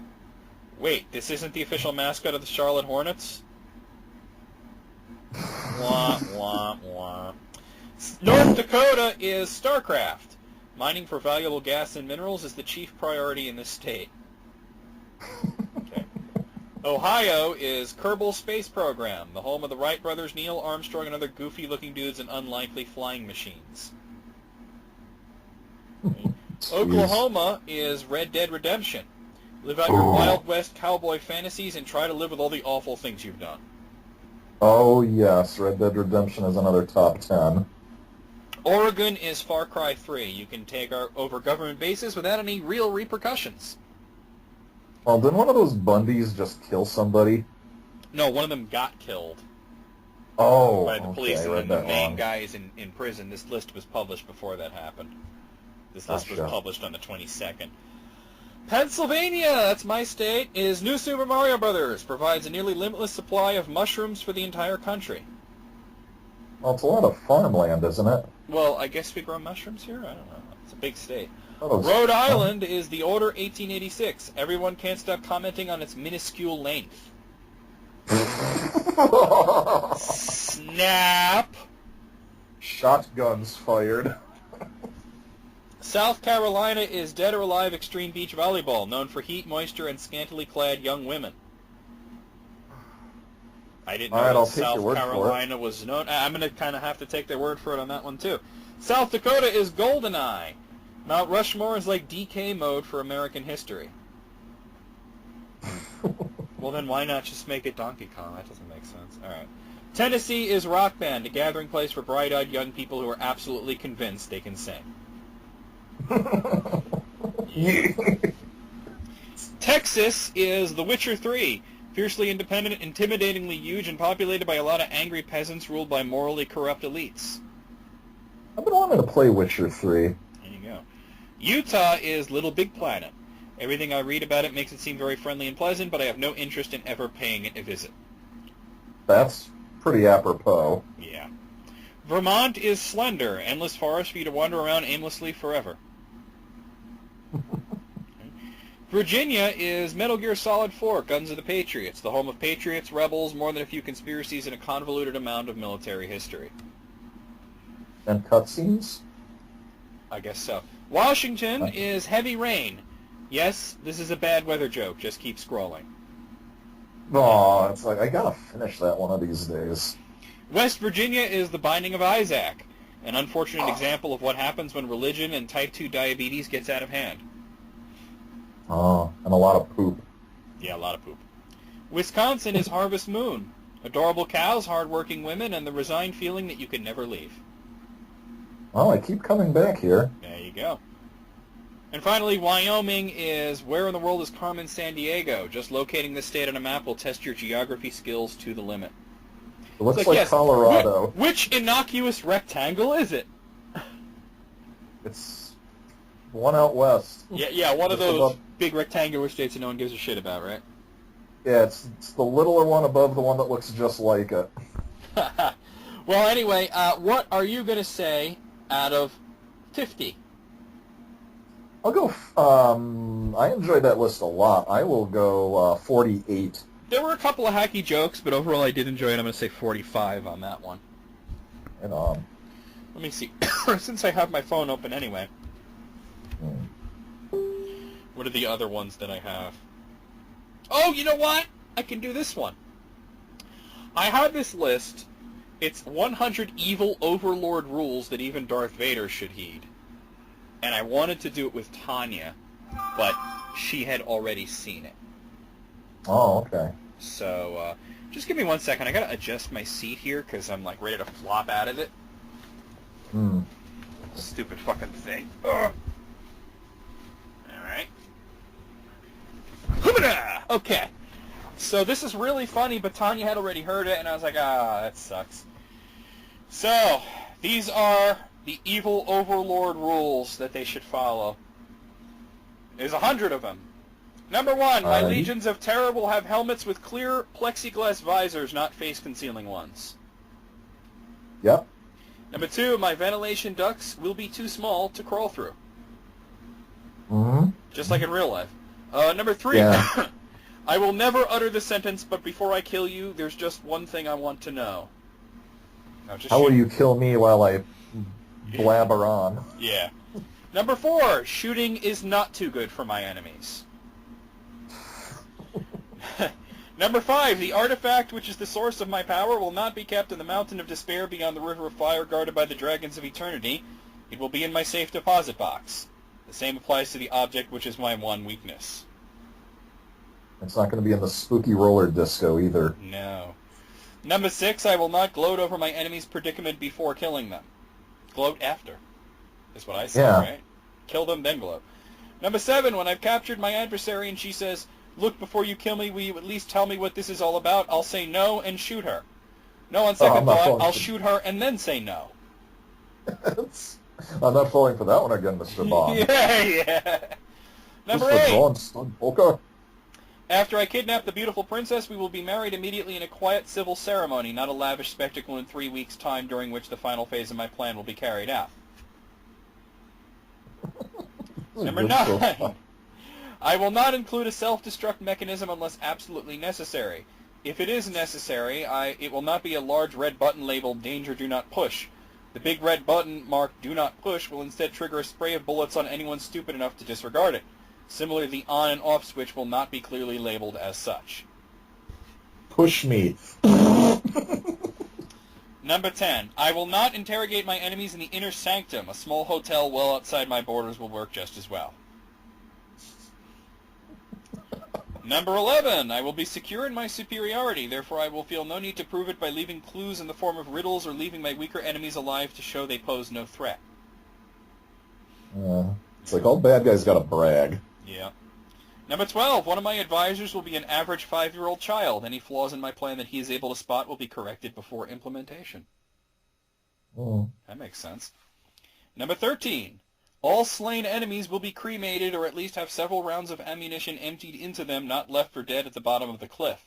The announcement of their deaths as well as any accompanying celebration will be deferred until after the aforementioned disposal. Man, James Bond villains are dumb. I'm just going through all the movies in my mind. It's like, man, these guys are dumb. Yeah, they're pretty dumb. Number 14. The hero is not entitled to a last kiss, a last cigarette, or any form of last request. Number 15, I will never employ any device with a digital countdown. If I find that such a device is absolutely unavoidable, I will set it to activate when the counter reaches 117 and the hero is just putting his plan into operation. Wah, wah. Number 16, my noble half-brother... You know what? Actually, you know, that reminds me of Galaxy Quest when they stop the countdown. They stop the bomb, but the countdown keeps going until it reaches 001. Like, oh, because in the show it always stopped at 1. At 1. Or 007. Yeah. Number 16, my noble half-brother whose throne I usurped will be killed, not kept anonymously imprisoned in a forgotten cell in my dungeon. That is oddly specific. It's number of times you can probably think of that's happened, or it's like, well, I can't kill you, you're family. That's the man in the Iron Mask. That's a very specific one. Number 17, when I employ people as advisors, I will occasionally listen to their advice. What do I pay you for otherwise? Yeah, right. Number 18, I will not have a son, although his laughably underplanned attempt to usurp power would easily fail. It would provide a fatal distraction at a crucial point in time. Number 19, I will not have a daughter. She would be as beautiful as she was evil, but one look at the hero's rugged countenance and she'd betray her own father. It's usually the way it goes, right? That's how Guardians of the Galaxy ended. No? Number 20, despite its proven stress-relieving effect, I will not indulge in maniacal laughter. When so occupied, it's too easy to miss unexpected developments that a more attentive individual could adjust to accordingly. I just realized, what if Dr. Hibbert was an evil villain? You just not stop laughing. Number 20, well, there was the Island of Dr. Hibbert. Oh, jeez. Yeah, that was not a good one. Number 21, I will hire a talented fashion designer to create original uniforms for my Legions of Terror as opposed to some cheap knockoffs that make them look like Nazi stormtroopers, Roman foot soldiers, or savage Mongol hordes. All were eventually defeated, and I want my troops to have a more positive mindset. Oh, yeah, it's like just regular black boots and the beret and... yeah, military uniform. Yeah, Number 22. No matter how tempted I am at the prospect of unlimited power, I will not consume any energy field bigger than my head. Good idea. Number 23, I will keep a special cache of low-tech weapons and train my troops in their use. That way, even if the heroes manage to neutralize my power generator and or render the standard-issue energy weapons useless, my troops will not be overrun by a handful of savages armed with spears and rocks. Star Wars! Fuck the Ewoks. Yeah. Number 24, I will maintain a realistic assessment of my strengths and weaknesses. Even though this takes some of the fun out of the job, at least I will never utter the line, "No, this cannot be, I am invincible." After that, death is usually instantaneous. Poor Boris. I was just thinking, there goes the liquid nitrogen. Yeah. Number 25, no matter how well it would perform, I will never construct any sort of machinery which is completely indestructible except for one small and virtually inaccessible vulnerable spot. The Death Star. Or Starkiller Base. Yeah. I just shoot this big thing over and over again. Yeah. It'll work. Yar's revenge, you know. Number 26, no matter how attractive certain members of the rebellion are, there is probably somebody just as attractive who is not desperate to kill me. Very true. Number 27, I will never build only one of anything important. All important systems will have redundant control panels and power supplies. For the same reason, I will always carry at least 2 fully loaded weapons at all times. All you really need is a board with an L in it. Enslave humanity, will ya? Number 28, my pet monster will be kept in a secure cage from which it cannot escape, into which I could not into which I could not accidentally stumble. Or how about number 28 and a half, don't have a pet monster? Yeah, jeez. That's even better, right? Number 29, I will dress in bright and cheery colors and so throw my enemies into confusion. It does remind me of that it's Family Guy, that's like Peter dressed as the clown behind all the army guys. He said, they're going to be looking for army men. Sorry to bring it up, but that is what I thought of. It's terrible. Number 30, all bumbling conjurers, clumsy squirrels, no-talent bards, and cowardly thieves in the land will be preemptively put to death. My foes will surely give up and abandon their quest if they have no source of comic relief. Number 31, all naive, busty tavern wenches in my realm will be replaced with surly, world-weary waitresses who will provide no unexpected reinforcement and or romantic subplot for the hero or his sidekick. Yeah, we don't want Diane Kruger hanging around. No. Number 32, I will not fly into a rage and kill a messenger who brings me bad news just to illustrate how evil I really am. Good messengers are hard to come by. No, Kylo Ren will need to consider that. Well, he didn't kill me. He just fucking throws a tantrum and, like, waves his lightsaber around. Didn't he kill that one guy? I don't remember. I remember the one memorable part was near the end when he was throwing one of his tantrums and those 2 stormtroopers come down the hall and they see the explosions and they're just like, nope. Like, oh, yeah, him again. Nope. They just turn around and go in the opposite direction. Nope, I guess, nope, nope, yeah, nope. because I remember the first time he does that in the movie, there's like the one guy who's giving him the bad news, and I thought he killed him, but That maybe might, yeah, I'm... he might have. You know what? Oh, by the way, I don't know if you know this, but remember the scene with Rey and she's all like shackled up and she uses the Jedi mind trick on that random stormtrooper? The random stormtrooper is... Daniel Craig. Yeah, I know, Yeah, I but don't know that's if you still knew that or cool. not. Yeah. Oh yeah, And I'm definitely going to new. drop my weapon. Yeah. Here's the extra power pack. You want the key? Yeah. Number The 33. option. I won't require high-ranking female members of my organization to wear a stainless steel bustier. Morale is better with a more casual dress code. Similarly, outfits made from entirely black leather will be reserved for formal occasions. Yeah, it's like, you want to be distracting or do you want to work? Exactly. Number 34, I will not turn into a snake. It never helps. No. Tell that to Voldemort.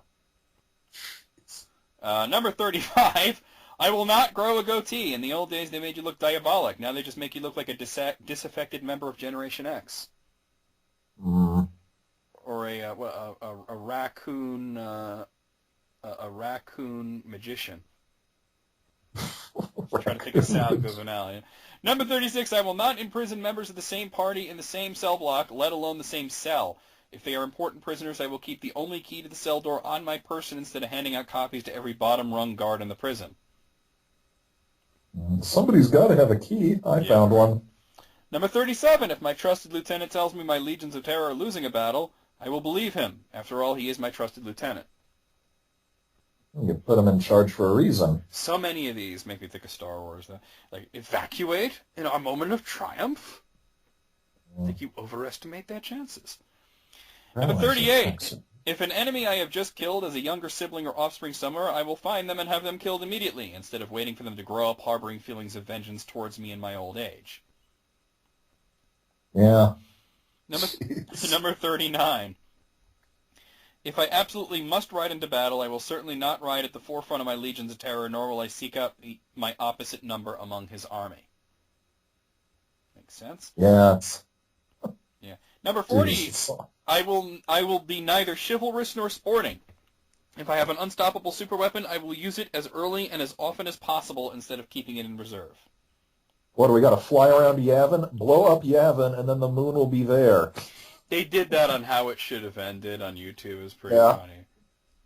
And then it cuts to 3PO going, it was like, okay, Yavin's in the way, fire when ready. It was like, and then it cuts to 3PO going, oh, shit. Yeah. Well, the Death Star can only fire so many times. They got to recharge. Shut up. They never established that, though. Oh, not in the movie, but I'm sure there's some 80-paragraph backstory explaining it. Well, you know. Number 41, once my power is secure, I will destroy all those pesky time travel devices. Yes. Yeah, no reason to have those around. Number 42, when I capture the hero, I will make sure I also get his dog, monkey, ferret, or whatever sickeningly cute little animal capable of untying ropes and filching keys happens to follow him around. Yes. Or just kill the guy. Don't capture him. Then. Number 43, I will maintain a healthy amount of skepticism when I capture the beautiful rebel and she claims she is attracted to my power and good looks and will gladly betray her companions if I just let her in on my plans. No, I didn't see you playing with your dolls. Yeah. Number 44, I will only employ bounty hunters who work for money. Those who work for the pleasure of the hunt tend to do dumb things, like even the odds to give the other guy a sporting chance. Damn. That's a good one, right? So many of these are so spot on. It's like I'm thinking, like, man, where have I seen that? It's like the wheels turning in my head here. Yeah. Number 45, I will make sure I have a clear understanding of who is responsible for what in my organization. For example, if my general screws up, I will not draw my weapon, point at him, and say, and here's the price for failure, then suddenly turn and kill some random underling. That's Star Trek 3. It's a bunch of movies, but yeah, Star Trek 3 does come to mind. Number 46, The Punisher comes to mind, the 2004 movie. I still haven't seen that. It was good. Number 46, if an advisor says to me, my liege is but one man, what can one man possibly do? I will reply, this, and then kill the advisor. Makes sense. Number 47, if I learn that a callow youth has begun a quest to destroy me, I will slay him while he is still a callow youth instead of waiting for him to mature. You don't wait in the final dungeon for the heroes to be like level 60, you know? Kill them when they're level 1. Yeah, Sorrow's guys are smart in that beginning of that 5th chapter of Dragon Quest IV. It's like, don't send the slimes after the level 1 heroes. Send the dragons. Just make sure it gets done. Yeah. And then when the body is burned, keep burning it and stomp on it. Number 48. I will treat any beast which I control through magic or technology with respect and kindness. Thus, if the control is ever broken, it will not immediately come after me for revenge. Number 49. If I learn the whereabouts of the one artifact which can destroy me, I will not send all my troops out to seize it. Instead, I will send them out to seize something else and quietly put a wanted ad in the paper. Wanted, one amulet. Number 50, my main computers will have their own special operating system that will be completely incompatible with standard systems. Put that tape back, Mr. Bond. No, actually, I was thinking of like R2-D2's little like USB dick that can plug into anything. Oh, somebody on Twitter was even mentioning that. It's like, how come the Empire has astromech droids, the TIE fighters don't use them, and they can work with anything? And it's like, why use USB if you're, like evil? Well, that's why Apple has those different plugs. Oh, that's why. Shit, you're right. Fuck those assholes. Number 51. If one of my dungeon guards begins expressing concern over the conditions in the beautiful princess's cell, I will immediately transfer him to a less people-oriented position. Makes sense. Number 52, I will hire a team of board-certified architects and surveyors to examine my castle and inform me of any secret passages and abandoned tunnels that I might not know about. That hasn't been used in years. We must go. It's making me think of Hogwarts, actually. Remember how Dumbledore didn't even know all the secret passages.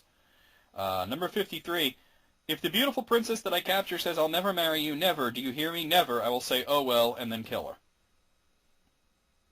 Number 54. I will not strike a bargain with a demonic being, then attempt to double-cross it simply because I feel like being contrary.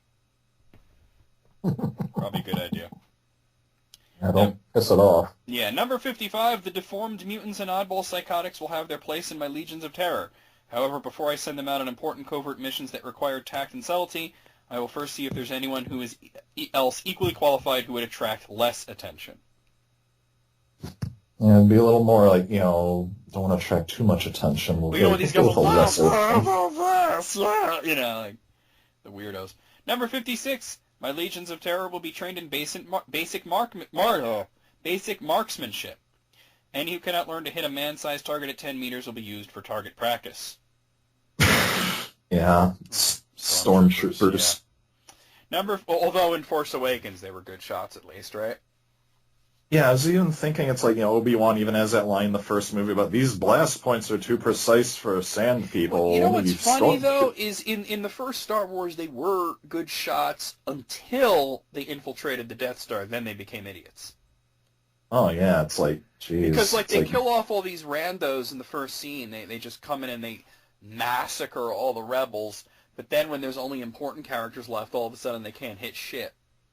Well, let's main character plot armor kicks in. Exactly. Another TV tropes thing. Number 57, before employing any captured artifacts or machinery, I will carefully read the owner's manual. Yeah, so I'm going to make sure this works.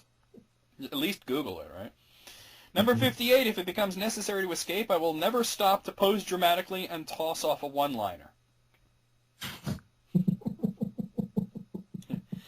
Or you know what? It's a terrible movie, but I keep thinking of like Teenage Mutant Ninja Turtles 3, when the asshole goes back for his fucking bird. Oh yeah, the I don't even remember his name. I'm like the only person who doesn't mind that movie. Oh, it was terrible. No, I can watch it. Number 59, I will never build a sentient suit computer smarter than I am. Well, I'm watching you, Jarvis. Yeah. Or Vision. Number 60, my 5-year-old child advisor will also be asked to decipher any code I'm thinking of using. If he breaks the code in under 30 seconds, it will not be used. Note, this also applies to passwords. Number 61, if my advisor asks, why are you risking everything on such a mad scheme, I will not proceed until I have a response that satisfies them. Why am I doing this? Time for some soul searching. Well, you got those advisors for a reason. You're paying them for something, right? Oh, yeah.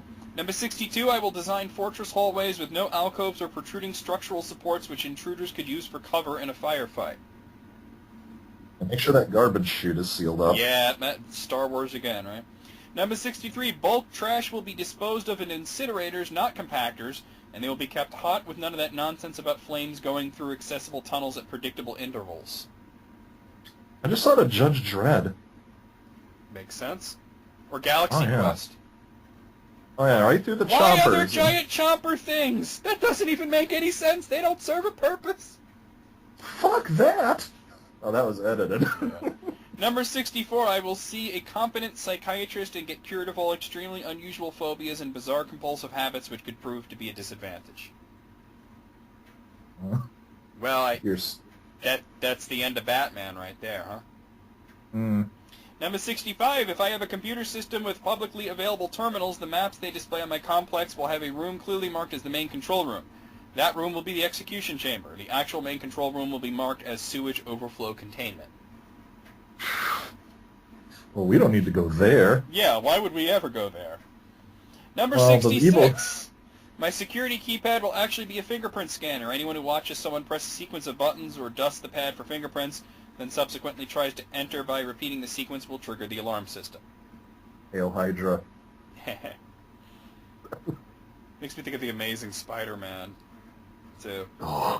Number 67, no matter how many shorts we have in the system, my guards will be instructed to treat every surveillance camera malfunction as a full-scale emergency. If it keeps going offline, fix the damn thing. Yeah, or at least go check it out, right? Yeah, so it does that all the time. Screw it. Yeah. Number 68, I will spare someone who saved my life sometime in the past. This is only reasonable as it encourages others to do so. However, the offer is good one time only. If they want me to spare them again, they'd better save my life again. I keep saving your life. You used up your freebie already. Yeah. Number 69, all midwives will be banned from the realm. All babies will be delivered at state-approved hospitals. Orphans will be placed in foster homes, not abandoned in the woods to be raised by creatures of the wild. I gotta think that's gotta do something with the Jungle Book right there, you know? I was trying to think, isn't there some Square RPG that's got that? Maybe I'm wrong. No? No? Okay. Maybe I'm thinking of something else then. Or not enough. Maybe, I don't know. Number 70, when my guards split up to search for intruders, they will always travel in groups of at least 2. They will be trained so that if one of them disappears mysteriously while on patrol, the other will immediately initiate an alert and call for backup instead of quizzically peering around the corner. I can handle this. No, you can't. Right. Number 71, if I decide to test a lieutenant's loyalty and see if they should be made a trusted lieutenant, I will have a crack squad of marksmen standing by in case the answer is no. Mm-hmm. Number 72, if all the heroes are standing together around a strange device and begin to taunt me, I will pull out a conventional weapon instead of using my unstoppable super weapon on them. Number 73, I will not agree to let the heroes go free if they win a rigged contest, even though my advisors assure me it is impossible for them to win. It's impossible. Well, we just did it. I was thinking of Chrono Cross, actually. See, Square came into this somehow. Yeah, like the casino. There, the guy has it all rigged with a magnet, and then you win anyway, and you get your shit back. And then he joins your party. That's the funny thing. Number 74, when I create a multimedia presentation of my plan designed so that my 5-year-old advisor can easily understand the details, I will not label the disk Project Overlord and leave it lying on top of my desk. Number 75. Steal. I will instruct my legions of terror to attack the hero en masse instead of standing around waiting while members break off and attack 2 or 1 at a time. That's every martial arts movie, right? Oh, yeah. Say one of you at a time instead of all 700 of you at that one Ninja Turtle. Number 76. If the hero runs up to my roof, I will not run after him and struggle with him in an attempt to push him over the edge. I will also not engage him at the edge of a cliff. In the middle of a rope bridge over a river of molten lava is not even worth considering. Kalima! Number 77, if I have a fit of temporary insanity and decide to give the hero a chance to reject the job as my trusted lieutenant, I will retain enough sanity to wait until my current trusted lieutenant is out of earshot before making the offer. Yeah. You know, that's like Return of the Jedi, where like Sidious is all like, "Join me," you know, and Darth Vader's just like, "I'm right here," you know. Yeah. Am I expected to die so that he can join me, or are you just going to kill him and then I'm in charge now? Yeah, you know, right? Because you keep saying, strike me down with all of your hatred. Do you really mean you or join me? What are you talking about, you crazy old bastard? You know what's funny is that, like, when Luke actually did attack the Emperor, that was when he was the closest to being turned to the dark side. Why didn't Darth Vader just let him kill the Emperor and be like, yes, now we will rule the galaxy? Like, why did he save the Emperor? I don't know. It's like he's conflicted. I guess he was, huh? Number 78, yeah. I will not tell my legions of terror, and he must be taken alive. The command will be, I try to take him alive if it is reasonably practical. Number 79, if my Doomsday device happens to come with a reverse switch, as soon as it has been employed, it will be melted down and made into limited edition commemorative coins. Makes sense. Jeez. Now you can own a piece of this thing that destroys planets. Number 80, if my weakest troops fail to eliminate a hero, I will send out my best troops instead of wasting time with progressively stronger ones as he gets closer and closer to my fortress. See, I'm saying, you send out the slimes, they get killed. Don't send out the Drakkies. Just go straight to the ogres. Ogres, green dragons, yeah. The Leonor things. Yeah, those lions with like 15 legs. Send those guys out. Yeah, it's like, make sure it gets done. You might have to pay him a little more, but isn't it going to be worth it in the long run? Number 81, if I am fighting with a hero atop a moving platform, have disarmed him and about to finish him off as he glances behind me and drops flat, I too will drop flat instead of quizzically turning around to find out what he saw. Ah, speed. That's the first thing I thought of as well, yeah. Number 82, I will not shoot at any of my enemies if they are standing in front of the crucial support beam to a heavy, dangerous, unbalanced structure. Makes sense. Number 83, if I'm eating dinner with the hero, put poison in his goblet, and then have to leave the table for any reason, I will order new drinks for both of us instead of trying to decide whether or not to switch with him. I cannot choose a goblet in front of me. Yeah. Number 84, I will not have captives of one sex guarded by members of the opposite sex. What if they're gay? Yeah, that really doesn't... I mean, you know, I guess it's less likely, but yeah, not completely safe either. That's why the Romans used eunuchs. Number 85, I will not... Remember in History of the World Part 1, well, that guy's a eunuch. Well, that guy's a eunuch. I think that guy's dead. I will not sue... that, but yeah. I will not sue any plan in which the final step is horribly complicated. Example, align the 12 stones of power on the sacred altar, then activate the medallion at the moment of total eclipse. Instead, it'll be more along the lines of push the button. Yeah, it's like, let's just make it simple. If it's going to be worth doing, I mean, sometimes the simple is Well, I think they were specifically referencing Raiders of the Lost Ark there. Oh. You know, it's funny because, like Indiana Jones basically did everything, and the Nazis, were just, took over after. Like, what did he expect? For them to just stand in the background and applaud him? Jeez. Number 86, I will make sure that my Doomsday device is up to code and properly grounded.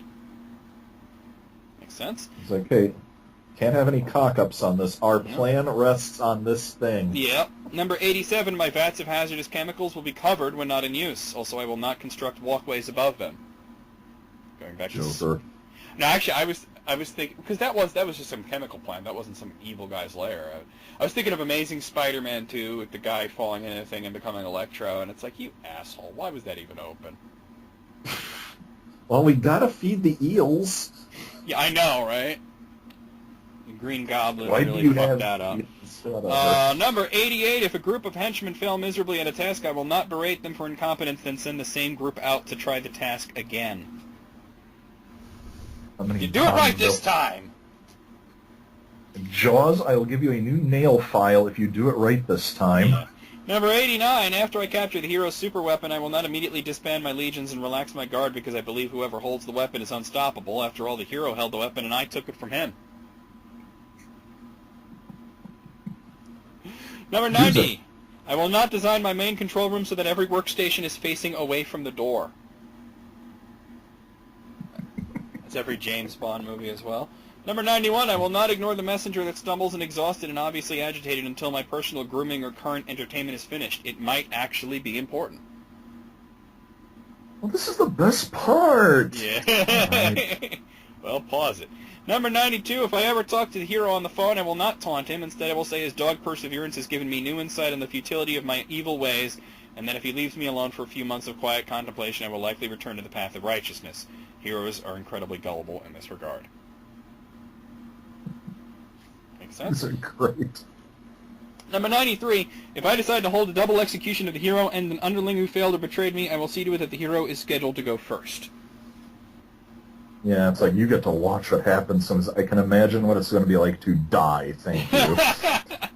Number 94, when arresting prisoners, my guards will not allow them to stop and grab a useless trinket of purely sentimental value. It's like, no, I'll buy you another one. It'll look just like it. Come on. But I gotta get Grandma's gun. It's Grandma's gun is it's a rusty old Colt. I'll buy you a nice new Sig Sauer. Let's go. Number 95, or just, like, shut up and get in the van, you know, or I'll shoot you. Number 95, my dungeon will have its own qualified medical staff complete with bodyguards. That way, if a prisoner becomes sick and his cellmate tells the guard it's an emergency, the guard will fetch a trauma team instead of opening the cell for a look.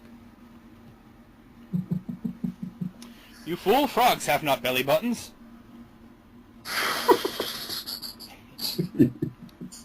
Number 96. That reference, though, huh? My door mechanisms will be designed so that blasting the control panel on the outside seals the door and blasting the control panel on the inside opens the door, not vice versa. That's Star Wars one. Again, yeah. Number 97, my dungeon cells will not be furnished with objects that contain reflective surfaces or anything that can be unraveled. Okay. Number 98, if an attractive young couple enters my realm, I will carefully monitor their activities. If I find they are happy and affectionate, I will ignore them. However, a circumstance has forced them together against their will, and they spend all their time bickering and criticizing each other except during intermittent occasions when they are saving each other's lives, at which point there are hints of sexual tension, I will immediately order their execution. Oh, that would have made that Terminator Genesis 1,000,000 times better. Number 99, I was thinking of it more like every RPG ever, though. Number 99, any data file of crucial importance will be padded into a larger size that can be held on a current portable data storage medium. R2-D2. No, I was thinking like, I think they're thinking more like thumb drives and shit, dude. And finally, number 100, finally, to keep my subjects permanently locked in a mindless trance, I will provide each of them with free, unlimited internet access. Wi-Fi. No. Got the password? Teacher, secret lover. Alright, out of 100, what say you? Oh, those were great. I mean, there's a couple of them that weren't quite as good. I got to go high on this one. I'm going 96. I'm going to go 96 as well. I agree. Even the weaker ones were still pretty good. Teacher, lover, secret lover. It's like, we're going to go to McDonald's. You want anything? Chicken nuggets. Chicken nuggets. Sauce. I see orange. Okay. Let's see, what else do I got here? I got a couple of good ones here, but you know what? I got some lists in my email I want to do. Okay. Let's see. Although those are for Jesse specifically, so. They had joke lists? No, it's like punk rock stuff. We ask people to send this kind of stuff. Oh. Because they send a lot of heavy metal stuff, and I'm more the heavy metal guy. He knows a little bit of it. But I said people should send punk rock stuff, and I do have stuff sitting there for him. It's like from November. I haven't had the chance to do them yet. Here's some stuff I just got today, actually. It's comic book stuff from Nicholas Jones. It's from, this first one's from Cracked. It's 6 comic book crossovers you won't believe actually happened. I could believe them because I might have seen them at least. Well, what's the most outrageous comic crossover you've ever seen between characters that shouldn't go together or whatever? Shouldn't go together. Or you wouldn't think, that's whatever. To me, the one that I think of is the Punisher meets Archie. That really happened. Yeah, I was gonna say. For some reason, I'm thinking Archie because I was thinking Ninja Turtles, and Archie had Ninja Turtles for a while. Yeah, but the Ninja Turtles never. I don't think they ever actually met like Archie. I thought they did, but maybe I'm wrong. I don't know. The Archie Ninja Turtles comics were bad. Oh yeah, they're goony. Yeah, nothing really has come into mind. It's just like I said, I've seen a lot. Punisher meets Archie really did have. Let's see, it's on it. Number 6. Batman teams up with Sherlock Holmes. Well, they're both detectives. But there's a bit of a time period difference there. He's like, I got a detective. Batman? No, he's a detective. Batman's a detective. No, it was scientist. Oh, it's the same joke. I mean, as they say here, math is the problem. Sherlock Holmes showed up in 1887. He was 33 at the time. This comic came out in the late 80s and is completely set in the present, meaning Holmes is roughly impossibly old. Yeah, it's like Batman is teamed up with like a lot of like different things. There's like a alien one. I think there's a Predator one. There's at least 2 Judge Dredd ones with Batman. Yeah, but those make more sense than Sherlock. Those make more sense than Sherlock Holmes. Number 5, The Punisher meets Eminem. I hope he shot him. I mean, what the hell? How does that happen? Is Eminem rapping to solve crimes or some shit? Oh my god. Apparently, Eminem is old friends with Barracuda, too, which is hilarious. Nice. That's crazy. I think that was just like some like weird what if crossover. There was like a Venom Punisher thing, but I'd say I can believe that a little bit more. What's funny is Venom and the Punisher did cross over a bunch of times. I mean, they're both Marvel. It's not that unusual. But Eminem appearing in a Punisher comic is very strange. I'm willing to bet that's like 2000, 2001 when Eminem was like hot. Probably it was at the peak of his popularity, I would think. Number 4, Jesus versus Zeus. Jesus, as in the like Jesus Christ. Yeah, it's like why would he like? Well, I guess he's Jesus. From what he I'm can seeing, do anything. just from what I'm seeing, like you got this impossibly muscled Jesus, and he just starts like beating the crap out of all like the Greek gods. Why would he beat them? Something pissed him off.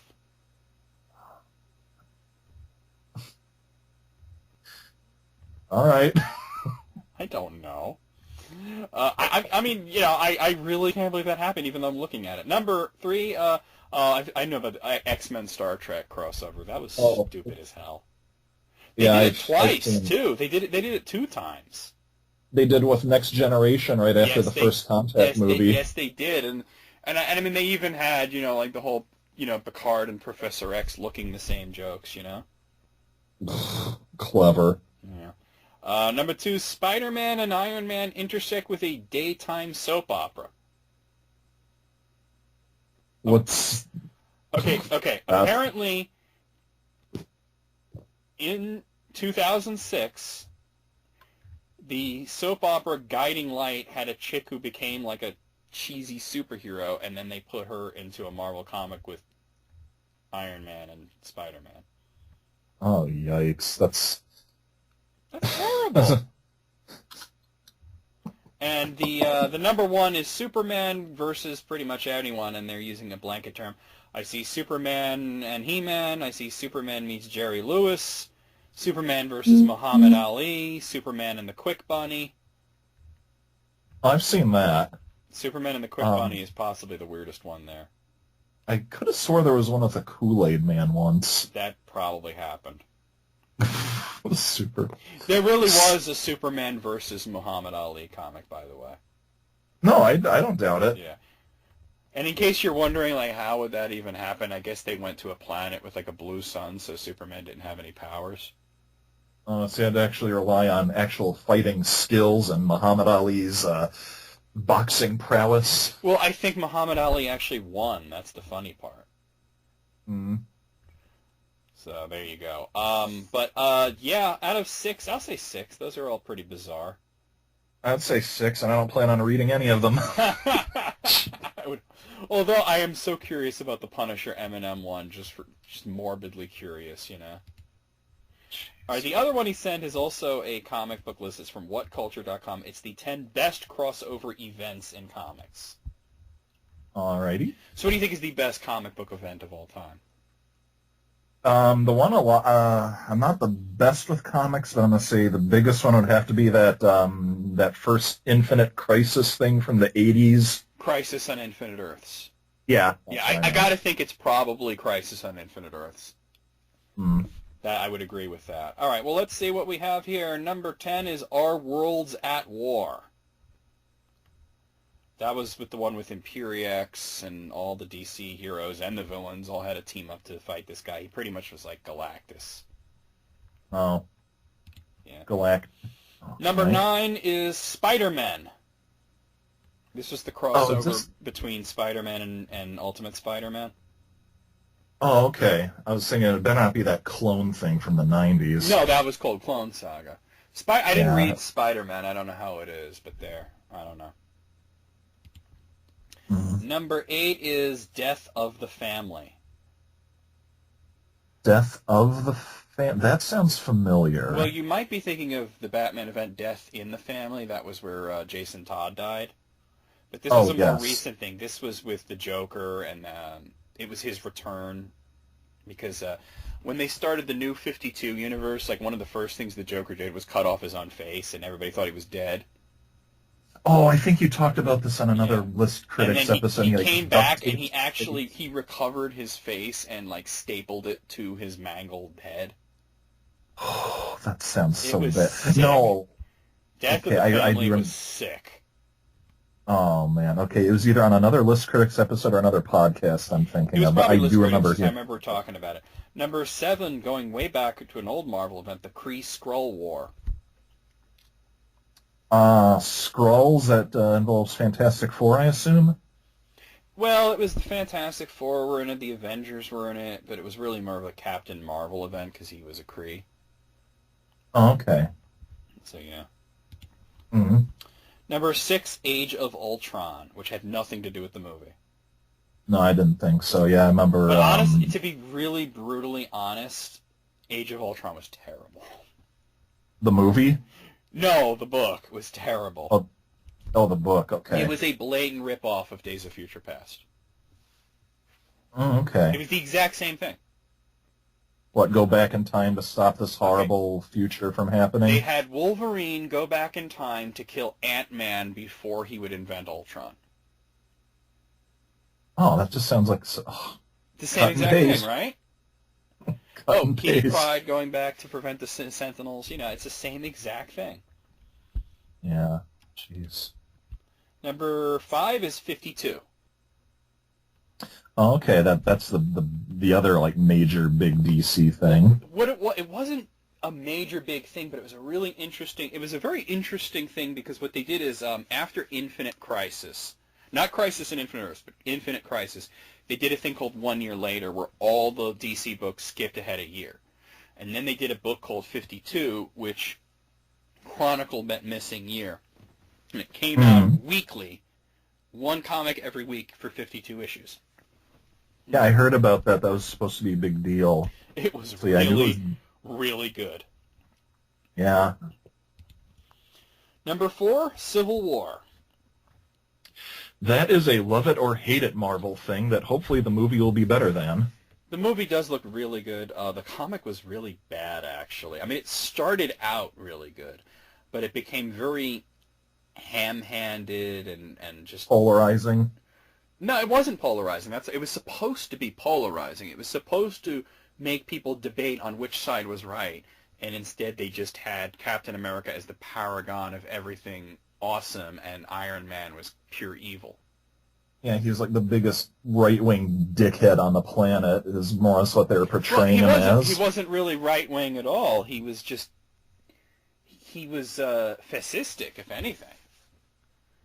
But, yeah, the one thing I heard with that for the first Iron Man movie, the reason they wanted him to unveil at the end of that movie, "I am Iron Man," is because a lot of people hated Iron Man after Civil War, and they were banking on this movie being big and to like try and make Iron Man positive in the public's eye if they had heard of Civil War. No, that's not why they did that. They did that because because they were trying to set up the Joker, because in the old comics, nobody knew Iron Man was Tony Stark, even though it was obvious, and he always said, "Oh, Iron Man's my bodyguard." He always shows up right in the nick of time. Yeah. Got the and remember, they were saying, "I don't know, this whole bodyguard thing doesn't make any sense. Just read the script, okay?" Yeah. Because the truth is, and of course, there's the line, "I am Iron Man" from the song, by Black Sabbath. No, Civil War. Now they're doing the Civil War 2, which is a blatant ripoff of Minority Report. Oh, like pre-crime, stop crime That's before it happens. That's exactly what they're doing, yeah. And Iron Man is the good guy this time. Oh, all right. Captain Marvel being... But the teams make... all we've seen so far is the image of, the first issue's cover. And on one side you have Iron Man and, Star-Lord is there, which why would he even be involved in that? Iron Man, Star-Lord, and Captain America are on one side, right? And then the pro-pre-crime side is... Captain Marvel, She-Hulk, and Spider-Man. And I'm thinking, She-Hulk and First of all, Spider-Man would never go along with that whole, punish the criminals before they do anything. And the She-Hulk is a defense attorney. No, you're innocent until proven guilty. Yeah. She's a defense attorney, and she would be on that side? That doesn't even make any sense. Well, maybe if I can stop crime before it happens, I'll have a lighter workload. Brother. Hey, really quick while we're on the subject, did that Dark Knight Returns 3 come out yet? Oh, Frank Miller's thing? Yeah. I don't know. I hope not. Yeah, I heard somebody say it looked good, and I haven't heard much else. It can't look good. He hasn't done anything good in years. Number 3 is Crisis on Infinite Earths. I really did think that would be number 1, because it really was an epic. So did I. So I'm kind of thinking that number 1 is probably going to be something like Days of Future Past, then. Probably. Days of Future Past was only 1 or 2 books, wasn't it? It was a couple. It was more than that. Okay. Number 2 is the Infinity Gauntlet. Oh, that was good, though. It had some very disappointing sequels, but the first storyline was really good with Thanos. That was good. And number 1 is... Ooh, that is not at all what I would have picked, and I do not agree with this at all. DC 1 Million. I never even heard of DC 1 Million. It was stupid. I mean, it wasn't that bad, but it had to do with them, the Justice League teaming up with these, future versions of themselves. It wasn't that good. Oh, geez, it's I've heard of Crisis on Infinite Earth. I heard of, the other one that you mentioned, 52. I even heard of this thing called Countdown. Countdown was bad. I just wanted to say. Yeah, I've heard... Countdown was terrible. That's what I've heard. You know what one that I really like that's not on here was World War Hulk. Is that where he's on the planet and he's a gladiator? That's Planet Hulk, which was amazing, but it's not really a crossover event. It was just a storyline that happened in his book. But World War Hulk was where he came back from the planet and beat the shit out of everybody. Doesn't he have a big stone spaceship? Yeah. Oh, see, that just sounds awesome. It was so epic. I mean, he beat the crap out of the entire Marvel. He gave the X-Men a pass, but the rest of the Marvel Universe all got clobbered. It was great. Well, Hulk's one of them guys, once he gets going, you don't stop him. Yeah, exactly, and this was the anger. And he beat the Sentry. That's their version of Superman. Superman, yeah. I mean, it came down to where they both, expended all their energies, and it was just Banner and, Bob punching each other, but Banner knocked him out. That just sounds pretty cool. I've never been the biggest Hulk fan. It had really good art too. Okay, out of 10, disappointed. 6. Yeah, I'll go 6. Now I did click on one in the sidebar here because when we're talking about comic books, here's the thing: people die in comic books and then they come back. It happens all the time. Can you think of anybody that has stayed dead in a comic book? Somebody said that Bucky has stayed dead. And it's no, didn't they bring him back? Have they heard of the Winter Soldier? Yeah, it's like somebody said that's like, no, he's Winter Soldier. I know he's For the Winter Soldier in the longest movie. time, Bucky was like the one exception, and then Winter Soldier. Let me see if I can see when this was published, because I want to see if any of these have been revived since then. But no, it was posted a couple of weeks ago, so we're good. All right. Number 10 is Goliath. Do you know anything about Goliath? Is that DC? Marvel. Oh, it is. No, then no. I must be thinking of like Apache Chief or something. He was just a guy who grew really big and he was strong, and he died during Civil War. And I guess they haven't brought him back, which they probably haven't brought him back because he's lame. It's just, isn't Giant Man the guy who gets really big? Yeah. Goliath's the same thing, except he's like a black dude. Oh, okay. Number 9 is Jor-El and Lara Lorvan. Those are Superman's parents. I think that's kind of cheating, right? Yeah, I mean, you see him like in, like flashback or holograms. No, I mean, it's like when you're talking about somebody who died before the comics started. Uh-huh. That's sort of like, well, they're not, I mean, I don't know. I don't think that should count.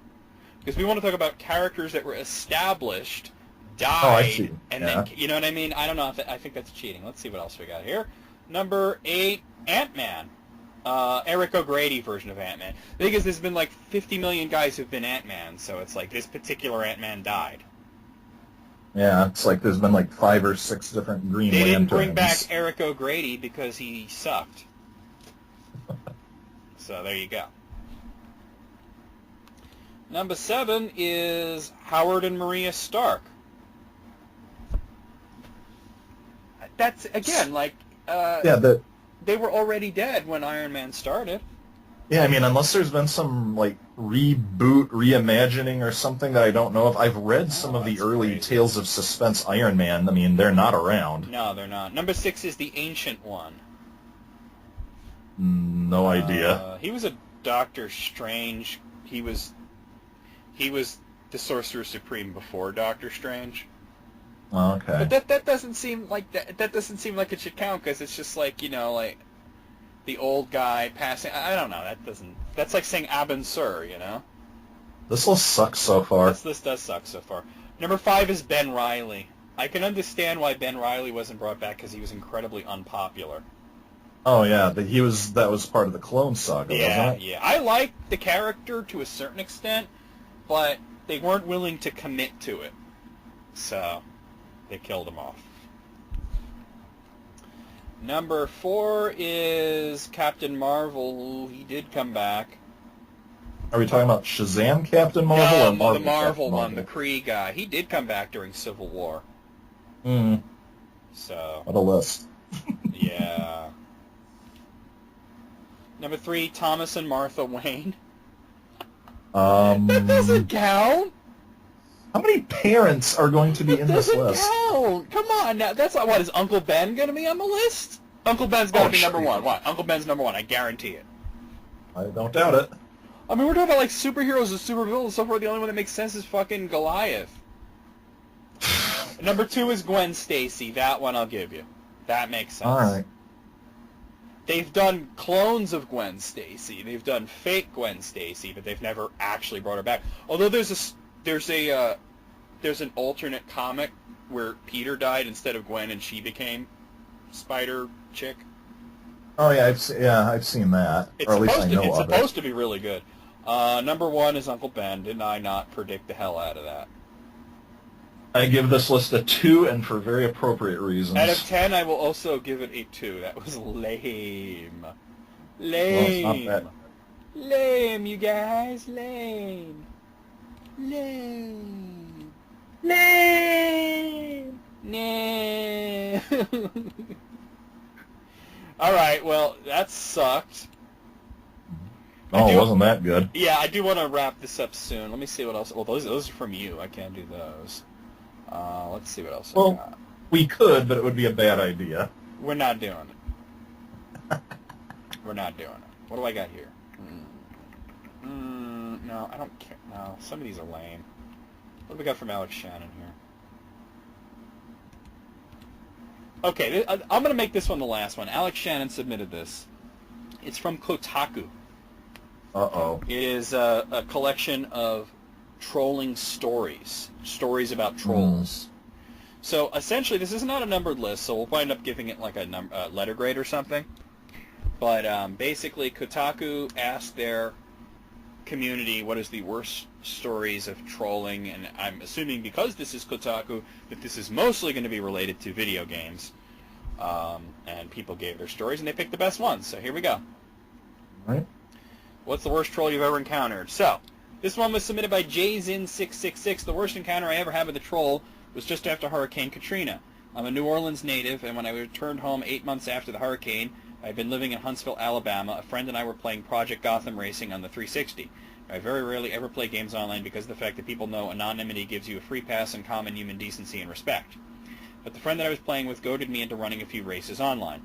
While racing and winning, I am quite good at racing games in general, I got into what seemed like a normal conversation with one of my opponents.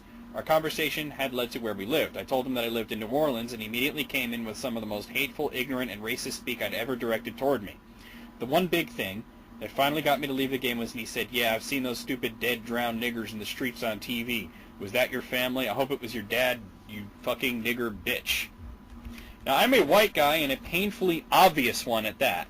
So this guy was the very definition of a troll. Losing at a racing game was so fucking important to him that he decided to be as hateful as humanly possible toward a complete stranger. If I only somewhat avoided online games up until that point, I now never play online unless it's with people I personally know. Not that this guy struck any personal blows to me, it just sickens to me know that there are people like that in the same world that I live in, and will do my best to avoid that special kind of stupidity as best as I can. So he kind of goes on, and, you know, like, just waxing poetic about it, but that's the essential story there. What do you think of that one? Just sound, well... I mean, he did say he was a painfully, obviously white dude. That's what makes it funny to me. Yeah, it's like, as soon as, I don't know, it's as soon as anything online and gaming, I mean, it's not hard to bring race into it. Which is weird when, like, I mean, when the guy sounds like the whitest motherfucker on earth, and that's where you go? That's just bizarre. This one was submitted by Covetlack. Geez, I could fill up what is likely all the comment space below with my own tales. I've been managing my own YouTube channel for almost 2 years now, and as you can imagine, if women already receive the worst that trolling has to offer, having a channel on top of that is like asking for trouble. Well, it shouldn't be, but apparently it is. The worst one, though, was an individual who decided that he hated my gaming content. He hated me so much that he constantly plagued me on YouTube and on Twitter. Even after banning him, he'd just make new accounts and come back. He and his group of friends, most of whom I never even talked to, constantly downvoted all my videos, created harassing Twitter accounts, including my gamertag is a whore, and crashed one of my Twitch streams. Finally, I wrote up an entry on my blog about this guy, after he wrote a manifesto about how horrible the ACMP community is, half of which was devoted to me, and another half devoted to other female gamers he hates. Ubisoft banned him on their forums after that, and while the harassment died down, he still tweets every couple of weeks or so. I only know because other people comment tagging me, which brings my attention to the comments whether I wanted it or not. Women got it rough online, man. Oh, yeah. I don't know why it is, but they got it rough. I don't know. I mean, Tanya's a gamer. My sister used to play video games. Yeah. Girls play games. I don't know why that's such a radical idea.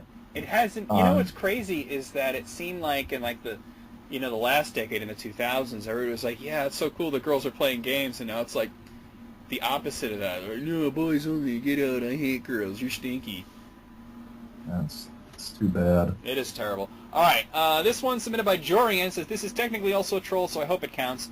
I had Bioshock Infinite pre-ordered for PC, but since my laptop is sometimes iffy about running games, thank you Optimus Tech, thanks Obama, I wanted to try it out first. The game was leaked a few days early, so I thought of torrenting it so that I could try it out and see if it actually works instead of buying an expensive coaster with my very limited funds. I find a good torrent, reputable with lots of seeds, and I check the comments to see if it's legit. Hey guys, spoiler of the entire story in the space, fuck you pirates, LMAO. Right. Aww. Cancelled my pre-order because I'm really bad at handling spoilers. Story plus experience is key for me. Spent the money on another game. I was heartbroken, honestly. I eventually bought Infinite on Steam sale, but just couldn't get through it. The comment post just stuck in my head and ruined the entire experience for me. I'm sorry, I'm going to come off as kind of callous here, but cry more, bitch. Really. Well, really. I would say if it was I mean, honestly, knowing the end of a story does not make the story any less enjoyable. I know you've said that lately, not to in a lot of your more recent videos. Haven't you ever replayed a game that you've already played? I have replayed games I've definitely played through, yeah. But I think part of it is, and just from my experience, when I even said before, BioShock Infinite, part of the reason I love that game is that ending is arguably one of the best I've ever seen, and to have something like that spoiled, but here's the thing. Can kind of see. I agree with you.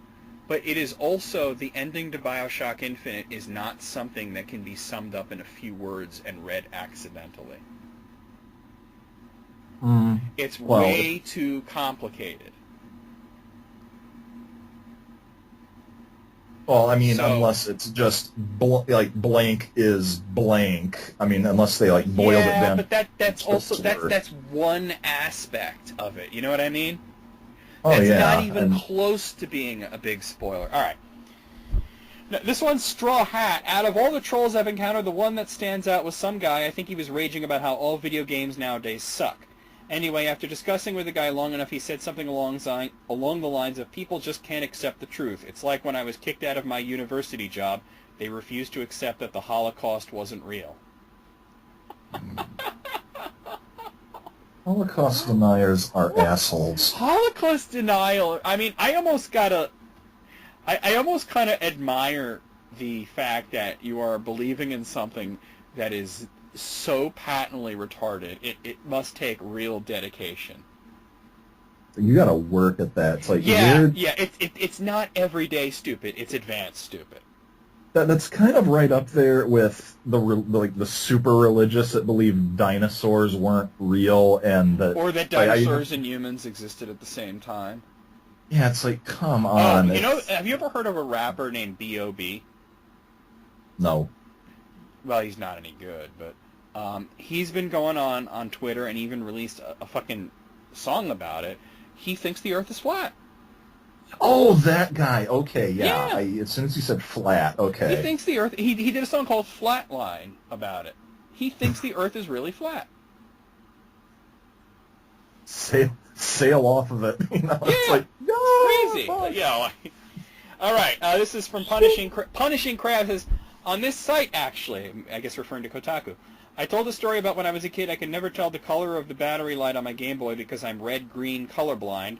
And this guy latched onto the fact that I said Game Boy instead of Game Boy Advance, which is when the colored lights were introduced, and is what I actually meant. He tried calling me a liar and created an entire thread based on that simple mispronunciation and commented on other articles about me being a liar. It was insane. I was just going to say, if you're red-green colorblind and you only say Game Boy, a game known for its pea-green soup variety of colors, well, no, you would. Well, you would still see it. Red-green colorblind means you literally can't tell the difference between red and green. Okay. Does that have anything to do with those little dots of numbers that they show you of orange and green varieties? That has a little bit to do with it, yes, but basically, the colorblind people, people who are colorblind almost never, people think colorblind means you see in black and white. It doesn't. It usually means that you can't tell the difference between certain colors, and red and green are popular ones. And it's almost always men, by the way, and women don't seem to be afflicted by that as much. I gotta say that, I mean, everybody refers to Game Boy Advances as Game Boys, so... do you really have to say Advance in there? Is that really necessary? GBA. Yeah. I mean, honestly, I see people refer to the 3DS as a Game Boy all the time, and I really don't feel the need to correct them because it really is. It's a handheld Nintendo. That's, I've never owned a handheld at all, and I mean, I sometimes refer to DS as, I gotta get the new Game Boy. It's a DS, but yeah. Yeah, I mean, it's I mean, look, dude, I have how many DSs do I have? Well, there's two right behind me. And there's another one in my bedroom. I mean, right here. Okay, let me grab this thing here. Is my DS Lite. Does it have a game in it?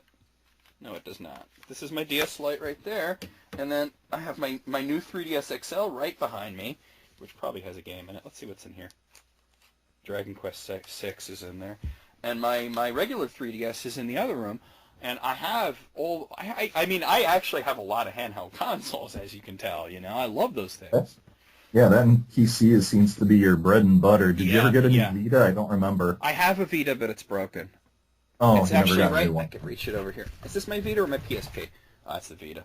It's broken right now. I got to get a new one. I had an unfortunate incident with some water. Yeah, especially now that Capcom announced Breath of Fire 3 is coming to PSN. Well, that's good. I mean, I have it for PSP. It never came out in America for PSP, but I bought the UK version because the PSP was region free. But I want to be able to play it on my Vita. I got Breath of Fire 4 on there. Why can't I play Breath of Fire 3? It just seems silly. All right. This next one just submitted a picture of the Final Fantasy VII announcement from a few years ago, and just the words "fuck you" imposed over it. Subtle, just simple and right to the point. Yeah, well, that was like the whole thing where they started talking about Final Fantasy VII, and everybody thought they were going to announce the remake. And all it was that the Steam version of FF7 would be available on PlayStation 4. And now they have announced the remake, and everybody's sort of like, meh. Yeah, because it's not going to be exactly the same, and it's going to be this DLC $80 piece thing or something like that. I don't care that they change it. The fact that it's going to cost $180 to buy the whole thing is ridiculous. They said, well, it won't fit on one disc. I say, you know what? It didn't fit on one disc in the 90s. You know what they did? They put 3 discs in the case. Yeah, it's like you can do multiple discs. Yeah, crazy. Wow, that can happen. Yeah, you notice that you haven't really seen that since, like, the GameCube? And even on the GameCube, it was rare. The Xbox 360 version of L.A. Noire is 3 discs. I mean, no, Final Fantasy 13 on the Xbox 360 was 3 discs as well, but it was a very, I mean, the last system that had a bunch of games like that was the GameCube, and even then it was only like 15 games or so. I still remember the 90s when, like, the X-Files game was 7 discs. Wing Commander 4 was 6 discs. That was the thing. Okay, this one was submitted by the Truth Siren. A friend I went to school with for years. We'd known each other about half our lives at this point, at the point that it got weird. We disagreed politically on Facebook, and he stopped following every conversation I made out everywhere on any topic, even things like household cleaners. Oh, he started following every conversation I made everywhere on any topic, even things like household cleaners, so he could troll every single conversation. When I blocked him, within a day he duplicated my account and started going to pages under my name, saying really creepy things as me. Facebook actually shut down the duplicate account really, really quickly, but he's that all too common guy in his mid-30s living in his mom's basement. No kidding, he's that stereotype exactly. That made me worry about where he would escalate it next. I started getting strange emails from addresses I didn't recognize and even phone calls from numbers I didn't know. Friends and family were contacting me about odd or vaguely threatening messages I never sent them online, all on the same day. He never behaved like this in person in the years I knew him, but his behavior got scary really quickly. He has never held a full-time job, so the free time he had to devote to it meant I was overwhelmed quickly. I ended up apologizing to him and meant it to end it amicably. He seemed okay with the apology, and all weirdness with Facebook and messages to friends and family stopped almost immediately. We don't talk anymore at all. Oh, jeez, that's I wouldn't have apologized to the guy. I would have punched him. I just kept ignoring him to the best of my ability. Well, no, when somebody harasses your family, that's crossing the line, though. Oh, yeah. It's crossing the line. I said, if you got a problem with me, you come to me. You don't go to, other people. That's ridiculous. This next one was submitted by the Outrider, or just Outrider, rather. I just remembered another great one. It isn't mine, but I remember it from an old EGM letters column. Somebody wrote in to say that they had hooked up their Xbox microphone to their stereo so they could play music over voice chat in Halo 2. They would play the entire match with the Venga Boys' We Like to Party playing over the mic. Now look, that's annoying and silly, but you have to remember is that Halo 2 had proximity chat. This meant that normally only your team could hear you talking, but members of the opposing team would hear you more and more as you got closer to them. The idea of someone rushing up to you in Halo 2 as We Like to Party gets louder and louder is still completely hilarious. Oh, brother. It is fun. That is funny, though. Oh, Jesus. I remember there'd be times when I was big into playing games online, like Red Dead Redemption. I mean, people would always insist on, playing some crap music in the background or having, a bunch of kids running around. And sometimes you can't help it. It's like, come on, man. Play yourself. It honestly amazes me that a game like Red Dead Redemption would have an online mode. Oh, yeah. Oh, Red Dead Redemption is awesome online. Yeah, but it doesn't make any sense. It's such a story-driven, personal thing, and then you're going to what, is it a bunch of cowboys running around shooting at each other? It's a crazy idea. The online mode allows you, and they did add other things to it online. You can form posses to go attack enemies. So it becomes an MMO, in other words. Kind of, but it's really fun. All right, this one's from T.G. Smith. World of Warcraft Siege of Orgrimmar raid. The 5th boss is a bit of a trash gauntlet taking place on the coast of Durotar. I have no idea what the hell he's talking about. I make a comment to my raid that if you ride past where said boss usually spawns to where the 6th boss is, you can see him fighting Vol'jin and Bane. Attempting to approach the 2nd boss before the 5th boss goes down results in snipers. Yes, snipers one-shotting you. They were not impressed when they learned of my little lie. We used to do a similar thing in Molten Core, where there was a rune made of lava etched into the wall behind where Galamag is chilling, and after he dies, we tell newbies that if you look through the window, you could see Ragnaros after a couple of seconds. Naturally, they'd run up to it, stare through the window, and then die to lava, not paying attention to their health. That would be a whole lot better if I knew what the hell they were talking about, huh? Me too. I mean, it sounds interesting. It's like all these cool names and lava. It's like, okay, you mentioned lava and runes. I'm thinking of Quake now. Yeah, right? Okay. This one's from Propaganda Inc. I have created my own subculture of LOL. Oh, League of Legends trolling. To be honest, I have 16 accounts and plan to add 1 to 2 every other week with the sole purpose of trolling at all levels. I have about a dozen other recruits who are in line with my revolution. Riot's policies on banning chatter account is so ridiculously arbitrary, unfair, and counterproductive that I have made it my mission to eliminate LOL playing at its heart, new players. All right, so this person's an asshole, and they're about to tell us what an asshole they are. Do we really care? No. I'm going to move on, okay? Just don't look. Don't look. It attracts. Playing sports game online is already usually a nightmare, but back in the early days of Sony's MLB The Show, online opponents used to be able to pause the game at any time without any sort of limit. So people would pitch strikes and then rapid-fire pause the game as the pitch was coming in to throw off your timing. It would be like a slideshow. If they hit the ball and you were moving a player into position to catch it, they'd rapid-fire pause, etc. Or if you played a semi-legit game and got yourself a lead, the person on the other end would just pause the game and walk away from the controller. If you disconnected or quit the game, that person would get the win, even 2 hours later. I'm old enough now not to care about wins or losses too much, and they've since fixed this, but damn if that wasn't infuriating. I knew a kid who I would play Street Fighter 2 with on Super Nintendo who would jump in the air and just before he throws a kick, pauses it, and then unpause it, and then would throw the kick, and that happened like 5 times. I eventually just told him, stop it. I know what you're doing. That reminds me of Street Fighter 2 arcade machine, but it wasn't the legit arcade machine. It was one of those like ghetto bootleg ones.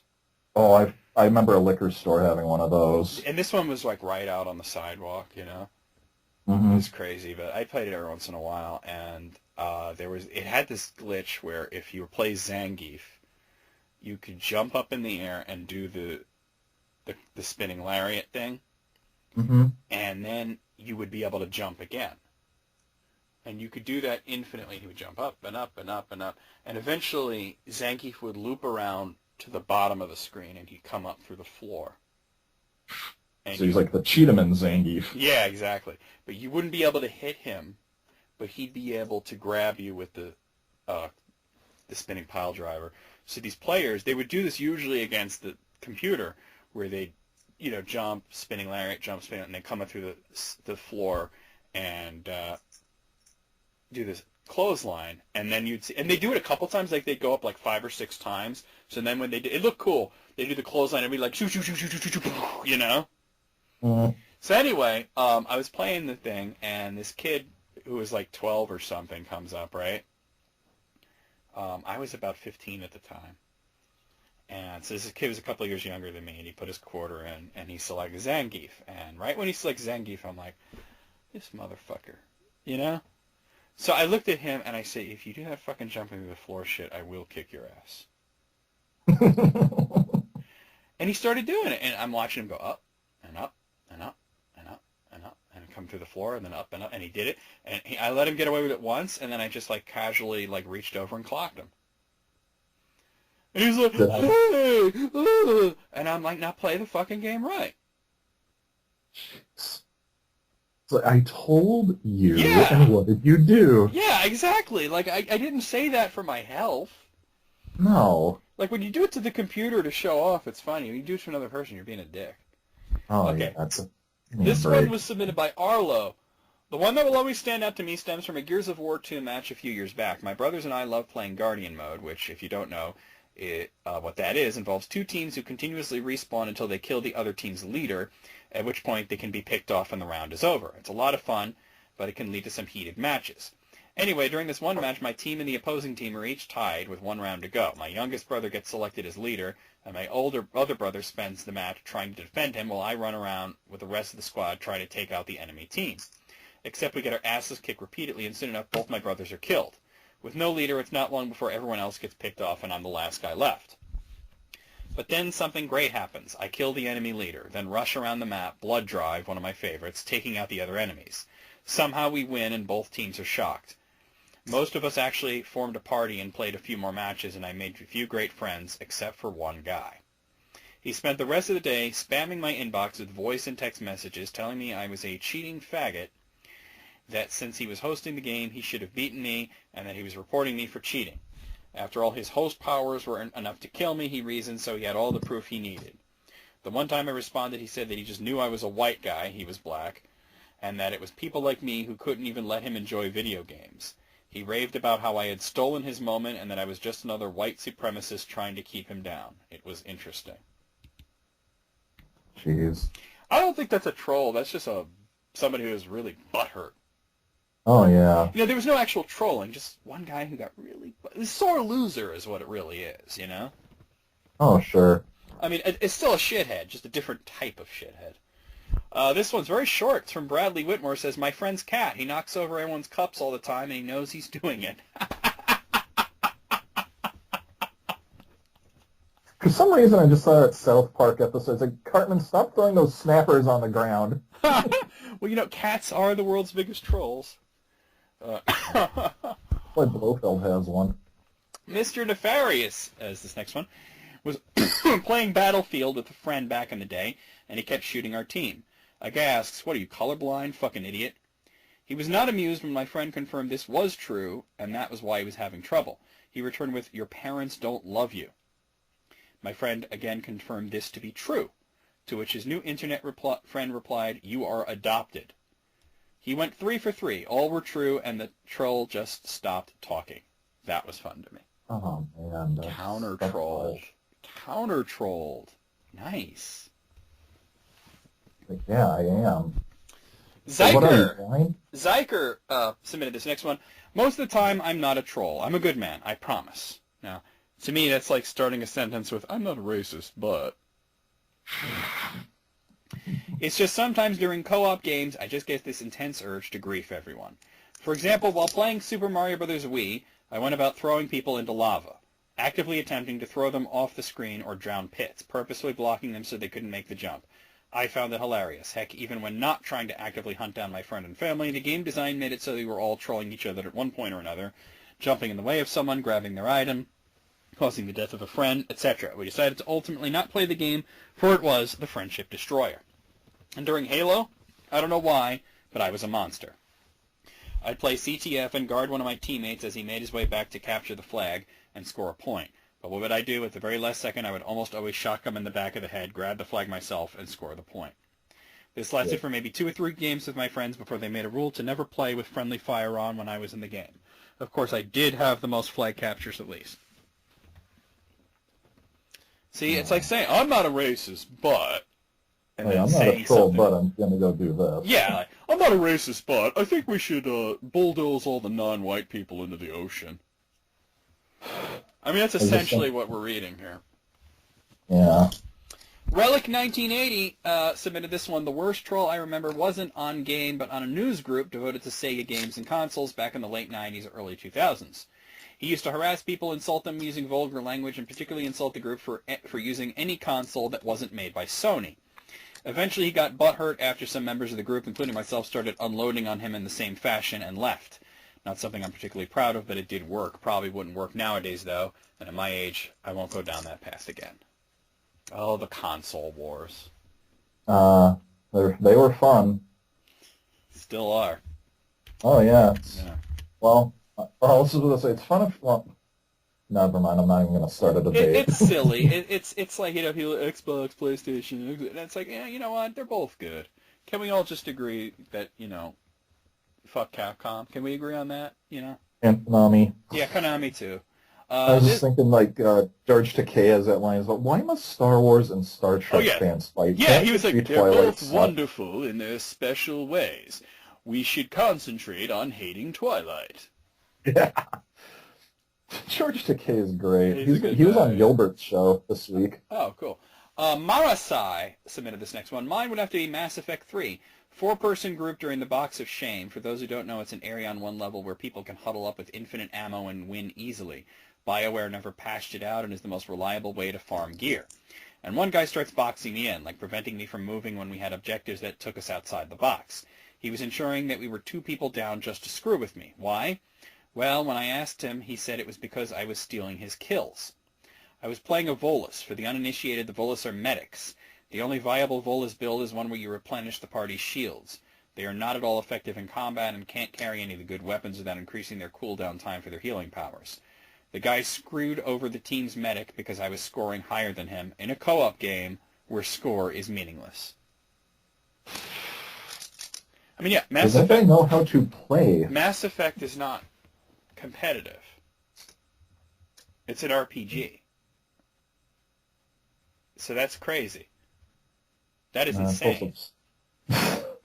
That really is crazy. Okay. This one's from Varus Gunn. I used to be a regular in the video game section on this message board community, and occasionally there was this guy who would make an account to come in and post YouTube videos and pictures about how Asian cosplayers are so much cuter and better than ugly American cosplayers, then proceed to generally be a racist asshole by saying that it was all right because white people are more racist and have done horrible things.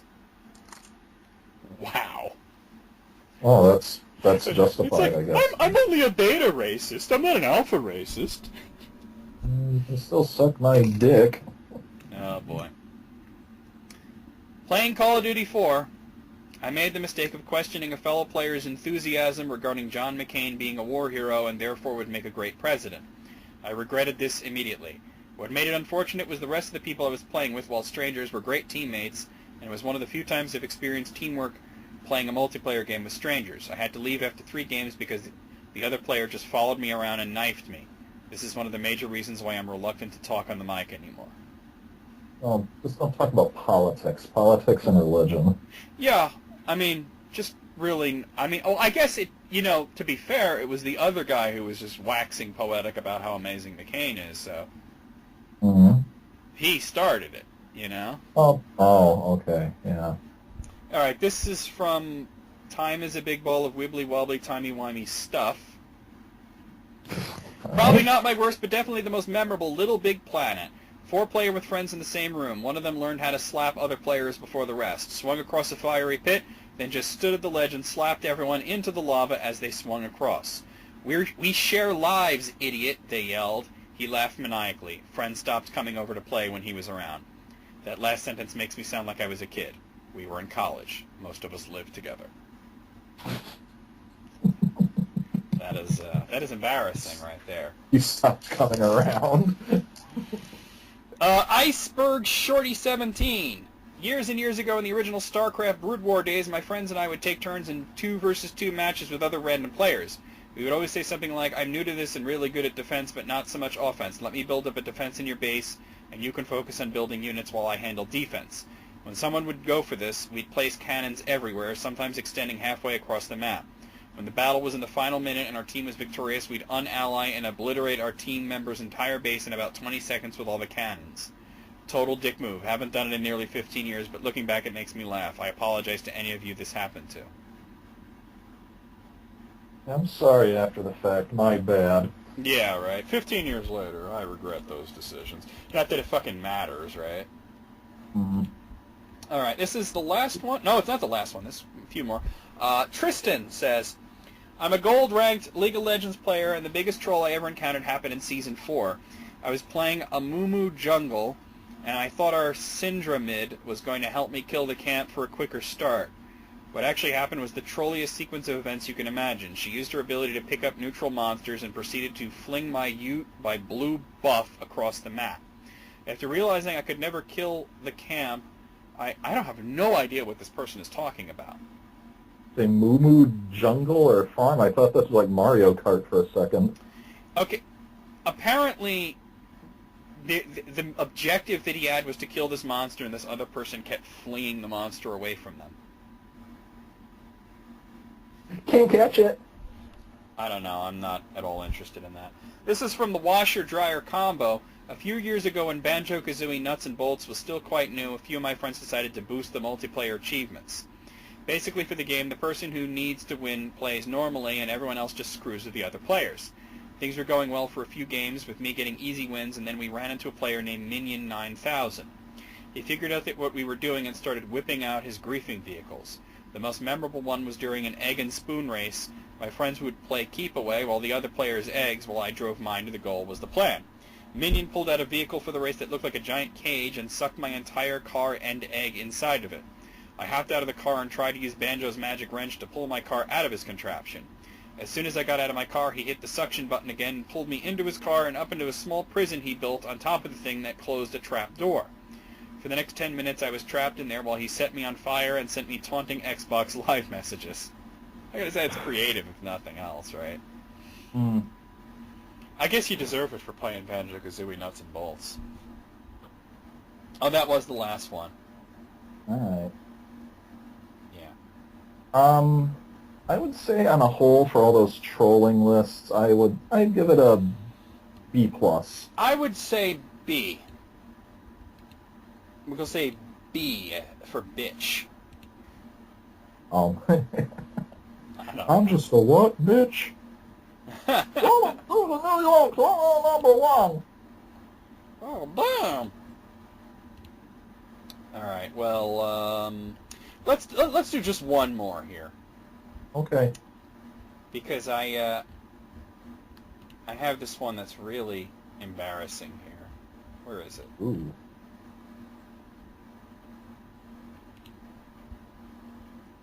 Oh, where the hell is it? Okay, you know what? I can't find it, but I got one even better. All right. This is the, 12 craziest things that Disney employees have ever seen. So there you go. I'm laughing already. Yep. Okay. Betty Frockin' Crocker says, former Walt Disney World cast member. I swear most of my crazy stories come from working there. I once saw Snow White being thrown over the shoulder of a drunk man in Epcot in an attempt to carry her away. I was going to say, I'm willing to bet some of those people who dress up as the characters, a lot of this is going to involve them. I would think so, yeah. He's like, hey, you're hot, and he just throws her over his shoulder. Jeez. Oh, if only he knew some of them are guys. This is Broken Long Thumb Key. It's number 2. My brother-in-law worked there in the student program. This couple were trying to ride Space Mountain and had a black duffel bag. He heard something come from the bag, so he asked them to open it. They refused. Security comes, forces them to open it. It was their 6-month-old baby. Oh!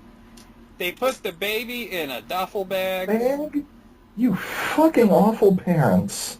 Jesus Christ, that's terrible. All right, number 3. This is from Jerry Curl 22. I used to be a cast member at the Disney store in my local mall. We were required to greet everyone within 10 seconds of them entering the store. There used to be a game online that kids would play about getting to the back of the store, grabbing a stuffed animal from the plush mountain, and getting back up front before getting greeted. I saw this one teenager run across the store and dove headfirst into the mountain of stuffed animals, only to quickly find out they were on risers. He was taken away on a stretcher but ended up being fined. And yes, I greeted him while he was in midair, so he lost the game. And an insult to injury there, literally. That's like if you enter a contest, you don't even get the little ribbon that says participant. I know, right? You just get your ass kicked. Oh, man. Number 4, this is In the Vortex. I worked at Club Disney for the brief time it was open. We had codes we used in the radio headsets that were coordinated with character names. For instance, Code Blue meant there was blood that needed to be cleaned up immediately. One day I was taking a stroll around the club to check on things when I spot a small boy about 2 years old taking a massive dump right in the middle of the play area. He sees me, starts to cry, and runs away with no clothing on the lower half of his body. I get on the radio, and I can't think of what to say as we hadn't discussed a code for human feces in the play area and naked kid running around. So I just called, I have a code poo situation in the play area and piglets on the loose. I was going to say code poo. Is it a bear that eats all your honey? Well, yeah, but it's also like poop. Yeah, I know. Yeah. Number 5, and this is from Monorail Pilot. I work at Walt Disney World as a cast member. The worst was one night during the fireworks exit. We had a bunch of 20-year-olds being dumbasses on the resort platform. They start punching each other in the arms, being the usual pricks to each other. One of them ended up missing his friend and cold clocking a 12-year-old girl. 12-year-old girl's dad had to be 6'4" and 320 pounds and built, and I mean really built. It took 4 security guards and 2 Orange County deputies to pull this guy off of the bloody pulp that remained of the kid. His friend ended up jumping into the bushes to get away from one seriously angry father. I don't doubt it. I wouldn't blame him. And horsing around. That's why they say, stop screwing around. You're screwing around too much. Number 6, I don't remember... Oh, who wrote this? Broken Lung Thumb Key. Again. I don't remember what attraction it was, but for a little boy from Make-A-Wish got to go to the front of every line. This one lady saw it and bitched so loud about how this little trash kid didn't deserve to cut in lines and a bunch of other bullshit. The look on the boy's parents' faces as nothing but nightmarish, heartbreaking shit. I told the lady to get out of line and stop being such a bitch. Explained that the kid was with Make-A-Wish. She apparently didn't care and asked for a manager. Bitch is to manager. She is now banned from Walt Disney World. Good. I'm Gray gives us number 7 on the list. I worked at Tomorrowland attractions at Walt Disney World. Once I noticed a Down syndrome child waiting in the back hallway. Not a normal place for guests. I figured he was waiting on his party to finish riding. I was bumped out of my position for a break 5 to 10 minutes later, and he was still there. I got to walk down to the unload area with me figuring his family was probably... I got him to walk down to the unload area with me figuring out his family was probably freaking out about where he was. No one was down there waiting for him. I waited for 15 minutes and realized his family was not on the ride. After calling managers and coordinators conducting a search throughout Tomorrowland, we found his family riding Buzz Lightyear's Space Ranger spin. They just left him at space. I have never been more upset at work. Oh, what, they just abandoned this kid to go have fun? Disabled kid, too. Oh, man, it's a good list, but this one's heartbreaking. It is so far. I'm hoping we get more funny ones, like the kid who smashed his face on the teddy bears. Yeah, or that kid with the code poo. That's pretty good. All right, code poo. Related to the greatest Game Boy game ever, by the way. Number 8 used to work... this is Haiku Up Butt. That's their name. Thank you, Reddit. Used to work attractions at Anaheim Disneyland. On the Indiana Jones Adventures, there are 3 48-inch high checkpoints with small guests must hit, and there's often drama here. One of the lowest points in my Disney career was having to height check a midget. I couldn't make eye contact. All he said was, "Really?" And I hung my head in shame and nodded. Well, I mean, those are safety measures, I mean. Yeah, it's to prevent you from being decapitated, so... Yeah, it's like, the safety thing. It's like Bart, puts the suckers on his feet to get on the roller coaster, and then the bar doesn't fit over him. Yeah, that's why they have those height requirements. Yeah. Number 9, bad, but... I love this name, Betty fucking Crocker. All right. A mother climb a tree and swing down in the middle of another family's meet and greet with the Beast. She didn't want to wait in line. Get back. So she just, Tarzan down? That's pretty fucking epic. Yeah, it's like, come on, let the family have their moment. No one's going to ruin yours, or maybe they should by this point. Asoft237 gives us number 10. I was working in the kitchen at Cinderella's castle when this family of 4 came in for their dinner. About halfway through the dinner, the husband politely stands up and taps his glass for attention. He announced that his wife of 15 years has been cheating on him for over a year. The entire place stood still in shock. He motioned for his kids, paid the waitress, and left the wife crying at the table. My wife's cheating on me. Why is she crying? She was the one that was cheating. like, oh, I didn't think you'd find out. What, that she got humiliated? Well, boo-hoo. Yeah. I got no sympathy for that shit. No. Number 11 is from Beard Down, Bear Down. It's Bear Down, Bear Down. I worked a ride in Animal Kingdom a long time ago, saw an 8 to 10 foot long snake emerge from an area with lots of plants and bushes. It slowly works its way through a line of about 200 people, weaving its way through people's legs, strollers, bags, etc. Then it just casually slips back into another wooded area. No one noticed. That's probably a good thing no one noticed, but it probably would have started like a panic or something. Oh, jeez. Snake's just trying to get where it needs to get, you know? When I was at a job in Arizona in this packing place, like for boxes and mailing things, I was going through the box, and all of a sudden, sure enough, there's a snake. Yeah. Number 12 is also from Betty fucking Crocker. It's a Brazilian tour group beat the crap out of Donald Duck.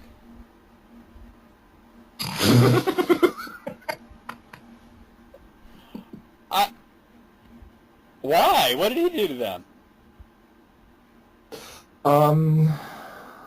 I have an idea, but I'll keep it to myself.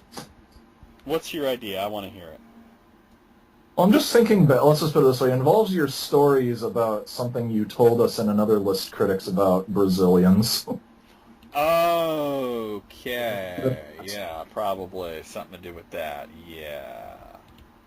Oh, you know what? I forgot to do the crazy laws thing. Crazy laws? The states. Yeah, do you still want to do that? Sure. Because I was going to make that. I was going to end the show, but we can fit this in. Okay, United States of crazy laws. I forgot about that. Oh yeah. Okay. Now the thing about this, I'm always skeptical because most of these lists of crazy laws that you see, they're made up. Mm-hmm. But it might be funny to read it. Alabama, it is illegal to wear a fake mustache that causes laughter in church. It's very specific. Oh yeah. Alaska, it is illegal to wake a sleeping bear to take a photo. I would say just stay away from the bear. I would agree with that. It's amazing how specific these are. Like, what if you're awaking a sleeping bear for a different reason? Is that legal? You want to wake the bear because you want to give it honey. Oh, yeah. Arizona, it is illegal for donkeys to sleep in bathtubs. Who do you arrest, the donkey? I don't know. With all the guns in Arizona, I wouldn't be surprised if there's someone talking about endangering the donkey. Yeah. Arkansas, it is illegal to mispronounce Arkansas. Arkansas. Arkansas. California, a frog that dies during frog jumping contest cannot legally be eaten. Chalk another one up for California. I didn't know there was such thing as a frog jumping contest. I didn't know that it was dangerous for the frogs. I don't know how. I didn't know that anybody would want to eat a frog that died during a contest like that. I don't know, what were you doing, giving the frogs steroids or some shit? Colorado, it is illegal to ride a horse while under the influence. Technically, that's illegal in almost all states. I can believe that. Because it is technically DUI. Mm-hmm.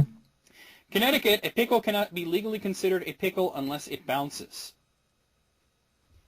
Oh, then it's like I didn't know or something. Hold on, I didn't know there was a pickle committee that said that you can't call it a pickle. Because isn't pickling just a process of brining vegetables? Yeah, like vinegar and brine or whatever. Yeah. Florida, if an elephant is left tied to a parking meter, the parking fee has to be paid just as it would for a vehicle. Well, I agree that if you're parking your elephant, you should pay the thing, but when would that happen? I'm sorry, kid, but you gotta feed the meter for Stampy. Yeah, right. Georgia, it is illegal to keep an ice cream cone in your back pocket on Sundays. Any other day is fine, I guess. And if it's Sunday, I guess you just got to keep it in your front pocket. Well, would you believe that it is illegal for, in Wisconsin, maybe it's on the list, that all car dealerships are closed? Like, just closed, like they don't open? Yeah, it's like you can go on the lot and like look around at cars, but it's like, no, they're closed. It's illegal to sell a car at a lot in Wisconsin. Maybe it's on the list. How do you buy a car, then? You don't. You buy it another day. What you didn't say anything about a day. You just said they're closed. No, yeah, Sundays. Oh, okay. You didn't say that. Oh, I'm sorry. I thought I did. No, you didn't. Hawaii, coins are not allowed to be placed in one's ears. Well, they get stuck, and maybe you go deaf and you can't spend them. That's amazing that they have a law for that in Hawaii. It was enough of a problem, I guess. Idaho, it is illegal to give your sweetheart a box of chocolates weighing more than 50 pounds. Well, she got a hernia lifting the box. I mean, do they make them that big? Oh, they might. Ah. Illinois, it is legal for a minor to drink as long as he or she is enrolled in a culinary program. I could believe that. Actually, that's reasonable, but it's just weird that there's a specific statute for it. Indiana, mustaches are illegal if the bearer has a tendency to habitually kiss other humans. That is, how do you, what? That's got to be made up. Iowa, one-armed piano players must by law perform for free. What, are they like bad players and it'd be wrong to charge? I can't understand that. No. Kansas, a poorly worded law states that if two trains meet on the same track, neither shall proceed until the other has passed. How? Well, you back it up? Obviously, they didn't think that one through. Louisiana, you can be fined $500 for sending a pizza order to someone's house without his or her knowledge. That's a good law. Yeah, but why? Why is that a good law? Well, you always hear the stories about who ordered all these pizzas. Yeah, but here's the thing, because I've heard stories from pizza delivery people, and when they get to someone's house and they're like, oh, I didn't order this, it's not like, well, you have to pay for it anyway. They go, oh, okay, and they leave. Mm-hmm. It's not that good of a prank, Yeah. Kentucky, one may not dye a duckling blue and offer it for sale unless more than 6 are for sale at once. Oddly specific. They got to be in a set. That's. I didn't know people were dyeing ducklings. It's weird. Maryland, it is a violation to be in a public park with a sleeveless shirt. $10 fine. Maybe there's, I don't know, I can imagine maybe a lot of crimes were committed by guys in sleeveless shirts. It's like a sign. Sounds like some old shit from the 1800s. Maine, it is illegal to keep Christmas decorations up after January 14th. Oh, then you're an asshole. Well, or lazy. I mean, I don't think it should be illegal, but you're right. You're not lazy and or asshole. Massachusetts, it is illegal to own an explosive golf ball. I think those are actually called grenades.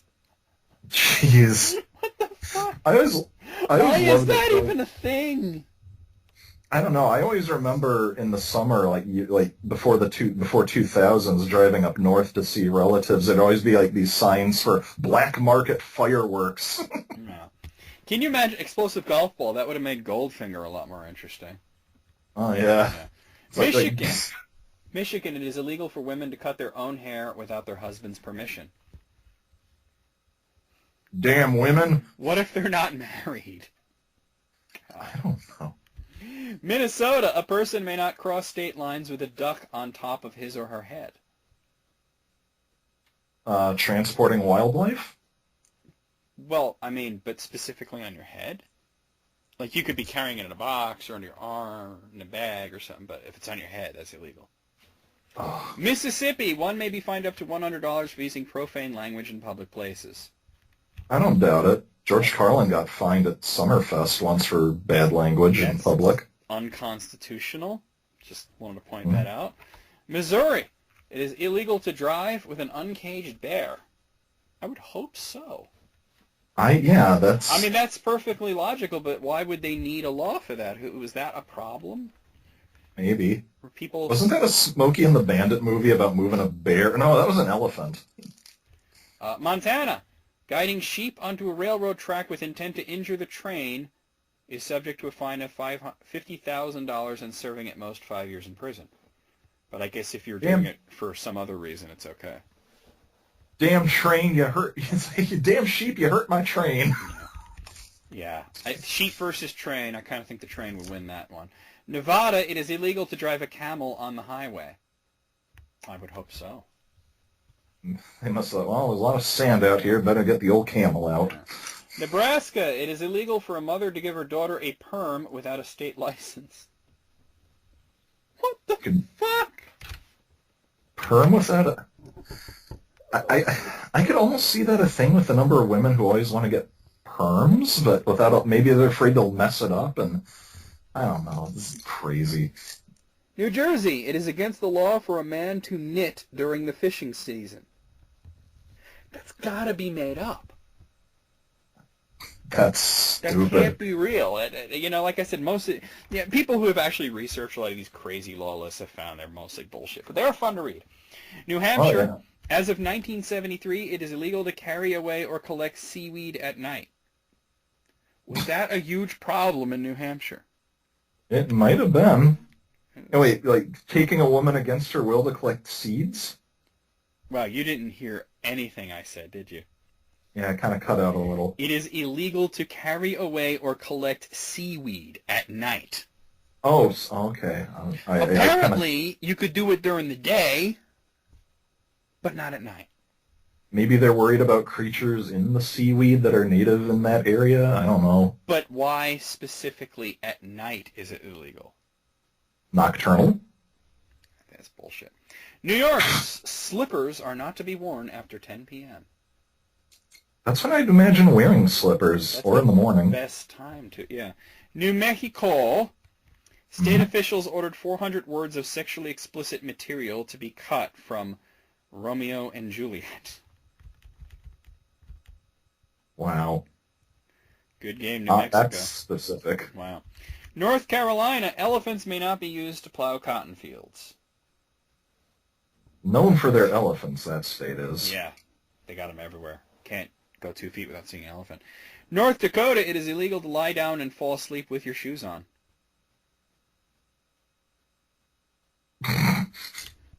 Now, I actually believe that that is a thing, and I'll tell you why. Why? That's an anti-homeless law.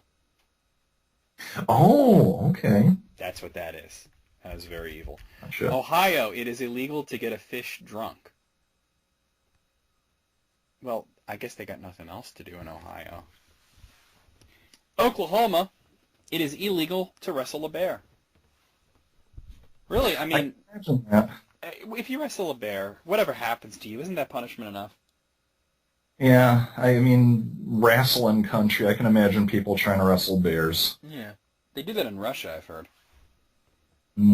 Mother Russia make you strong.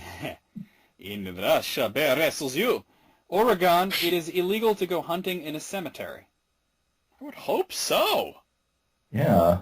Now, my question is, why is that only illegal in Oregon? It's kind of like someone on Twitter today said, like, that it's illegal in so many states to have sex with a horse, and they're like, I don't know, isn't that a given? In Ohio, it's not. Ooh. In Ohio, bestiality is legal. I just found out about that, like, yesterday on Facebook. There's the senator that's, I think it's the governor, or maybe one of the, I think it's the governor, actually, who's looking to criminalize bestiality. Pennsylvania, it is illegal to tell a fortune teller where to dig for buried treasure. Wait a minute, what? Isn't that the other way around? Yeah, I think they reversed that. Wow. Rhode Island, biting off someone's limb will result in 1 to 20 years in prison. Better have strong teeth. I guess how many years depends on which limb? South Carolina, horses may not be kept in bathtubs. Wait a minute, wasn't the donkey one? Yeah, the donkey one. Well, the donkey one said they just couldn't sleep there. This one, they can't be in there at all. South Dakota, it is illegal to sleep in a cheese factory. What the actual fuck? Was that a problem? Maybe. I keep thinking of, like, when I was a kid, my sister would make these nonsense pictures in the Etch-a-Sketch. It was all like, or even just like drawing, just like scribbles, and she'd always say it was a cheese factory.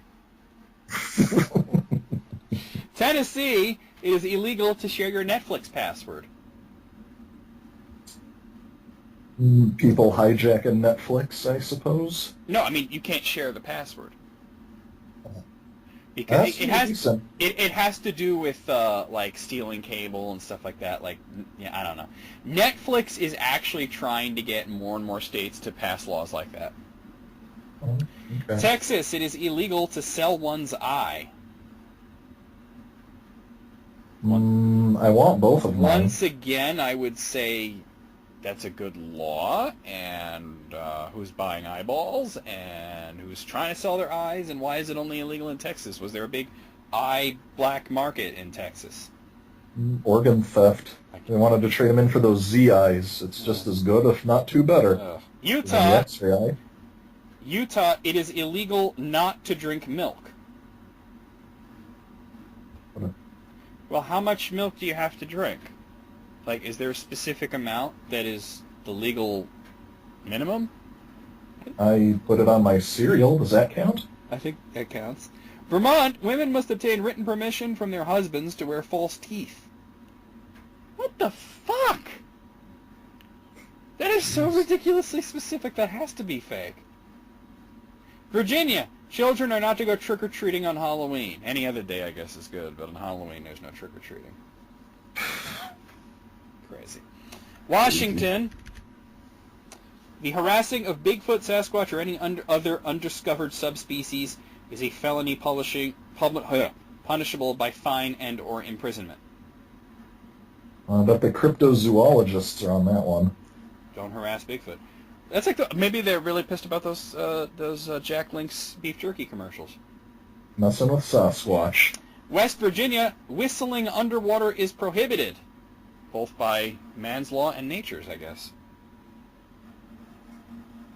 I mean, it is impossible, right? You can't whistle underwater. You could try. It would be hard, and you'd probably have to come up for breath right away. I can't imagine that you get any sound out of that. Wisconsin, it is illegal to serve butter substitutes in prisons. I've actually heard that one. All right. Wisconsin's got a serious margarine issue, I guess. And finally, Wyoming, you may not take a picture of a rabbit from January to April without an official permit. First of all, I can't even understand that. And secondly, I gotta say, who's handing out the rabbit photograph permits? Is that like an office that you have to fill out a form for that? Wildlife Agricultural Department. But specifically, like, I need the form to get a permit to take photographs of rabbits between the months of January and April. Sign here, $8. Yeah, exactly. Sound like lunch lady Doris. Anyway, that out of 50, what do you say? Some of those I absolutely believe. Others I don't believe at all because they're absolutely ridiculous. I'll go 38. To be honest, I believe maybe 2 of them, to be brutally honest. But I'm not going by how many I believe. I'm going by how entertaining the list was. And to me, it was very entertaining. And I'm going to give it a 38.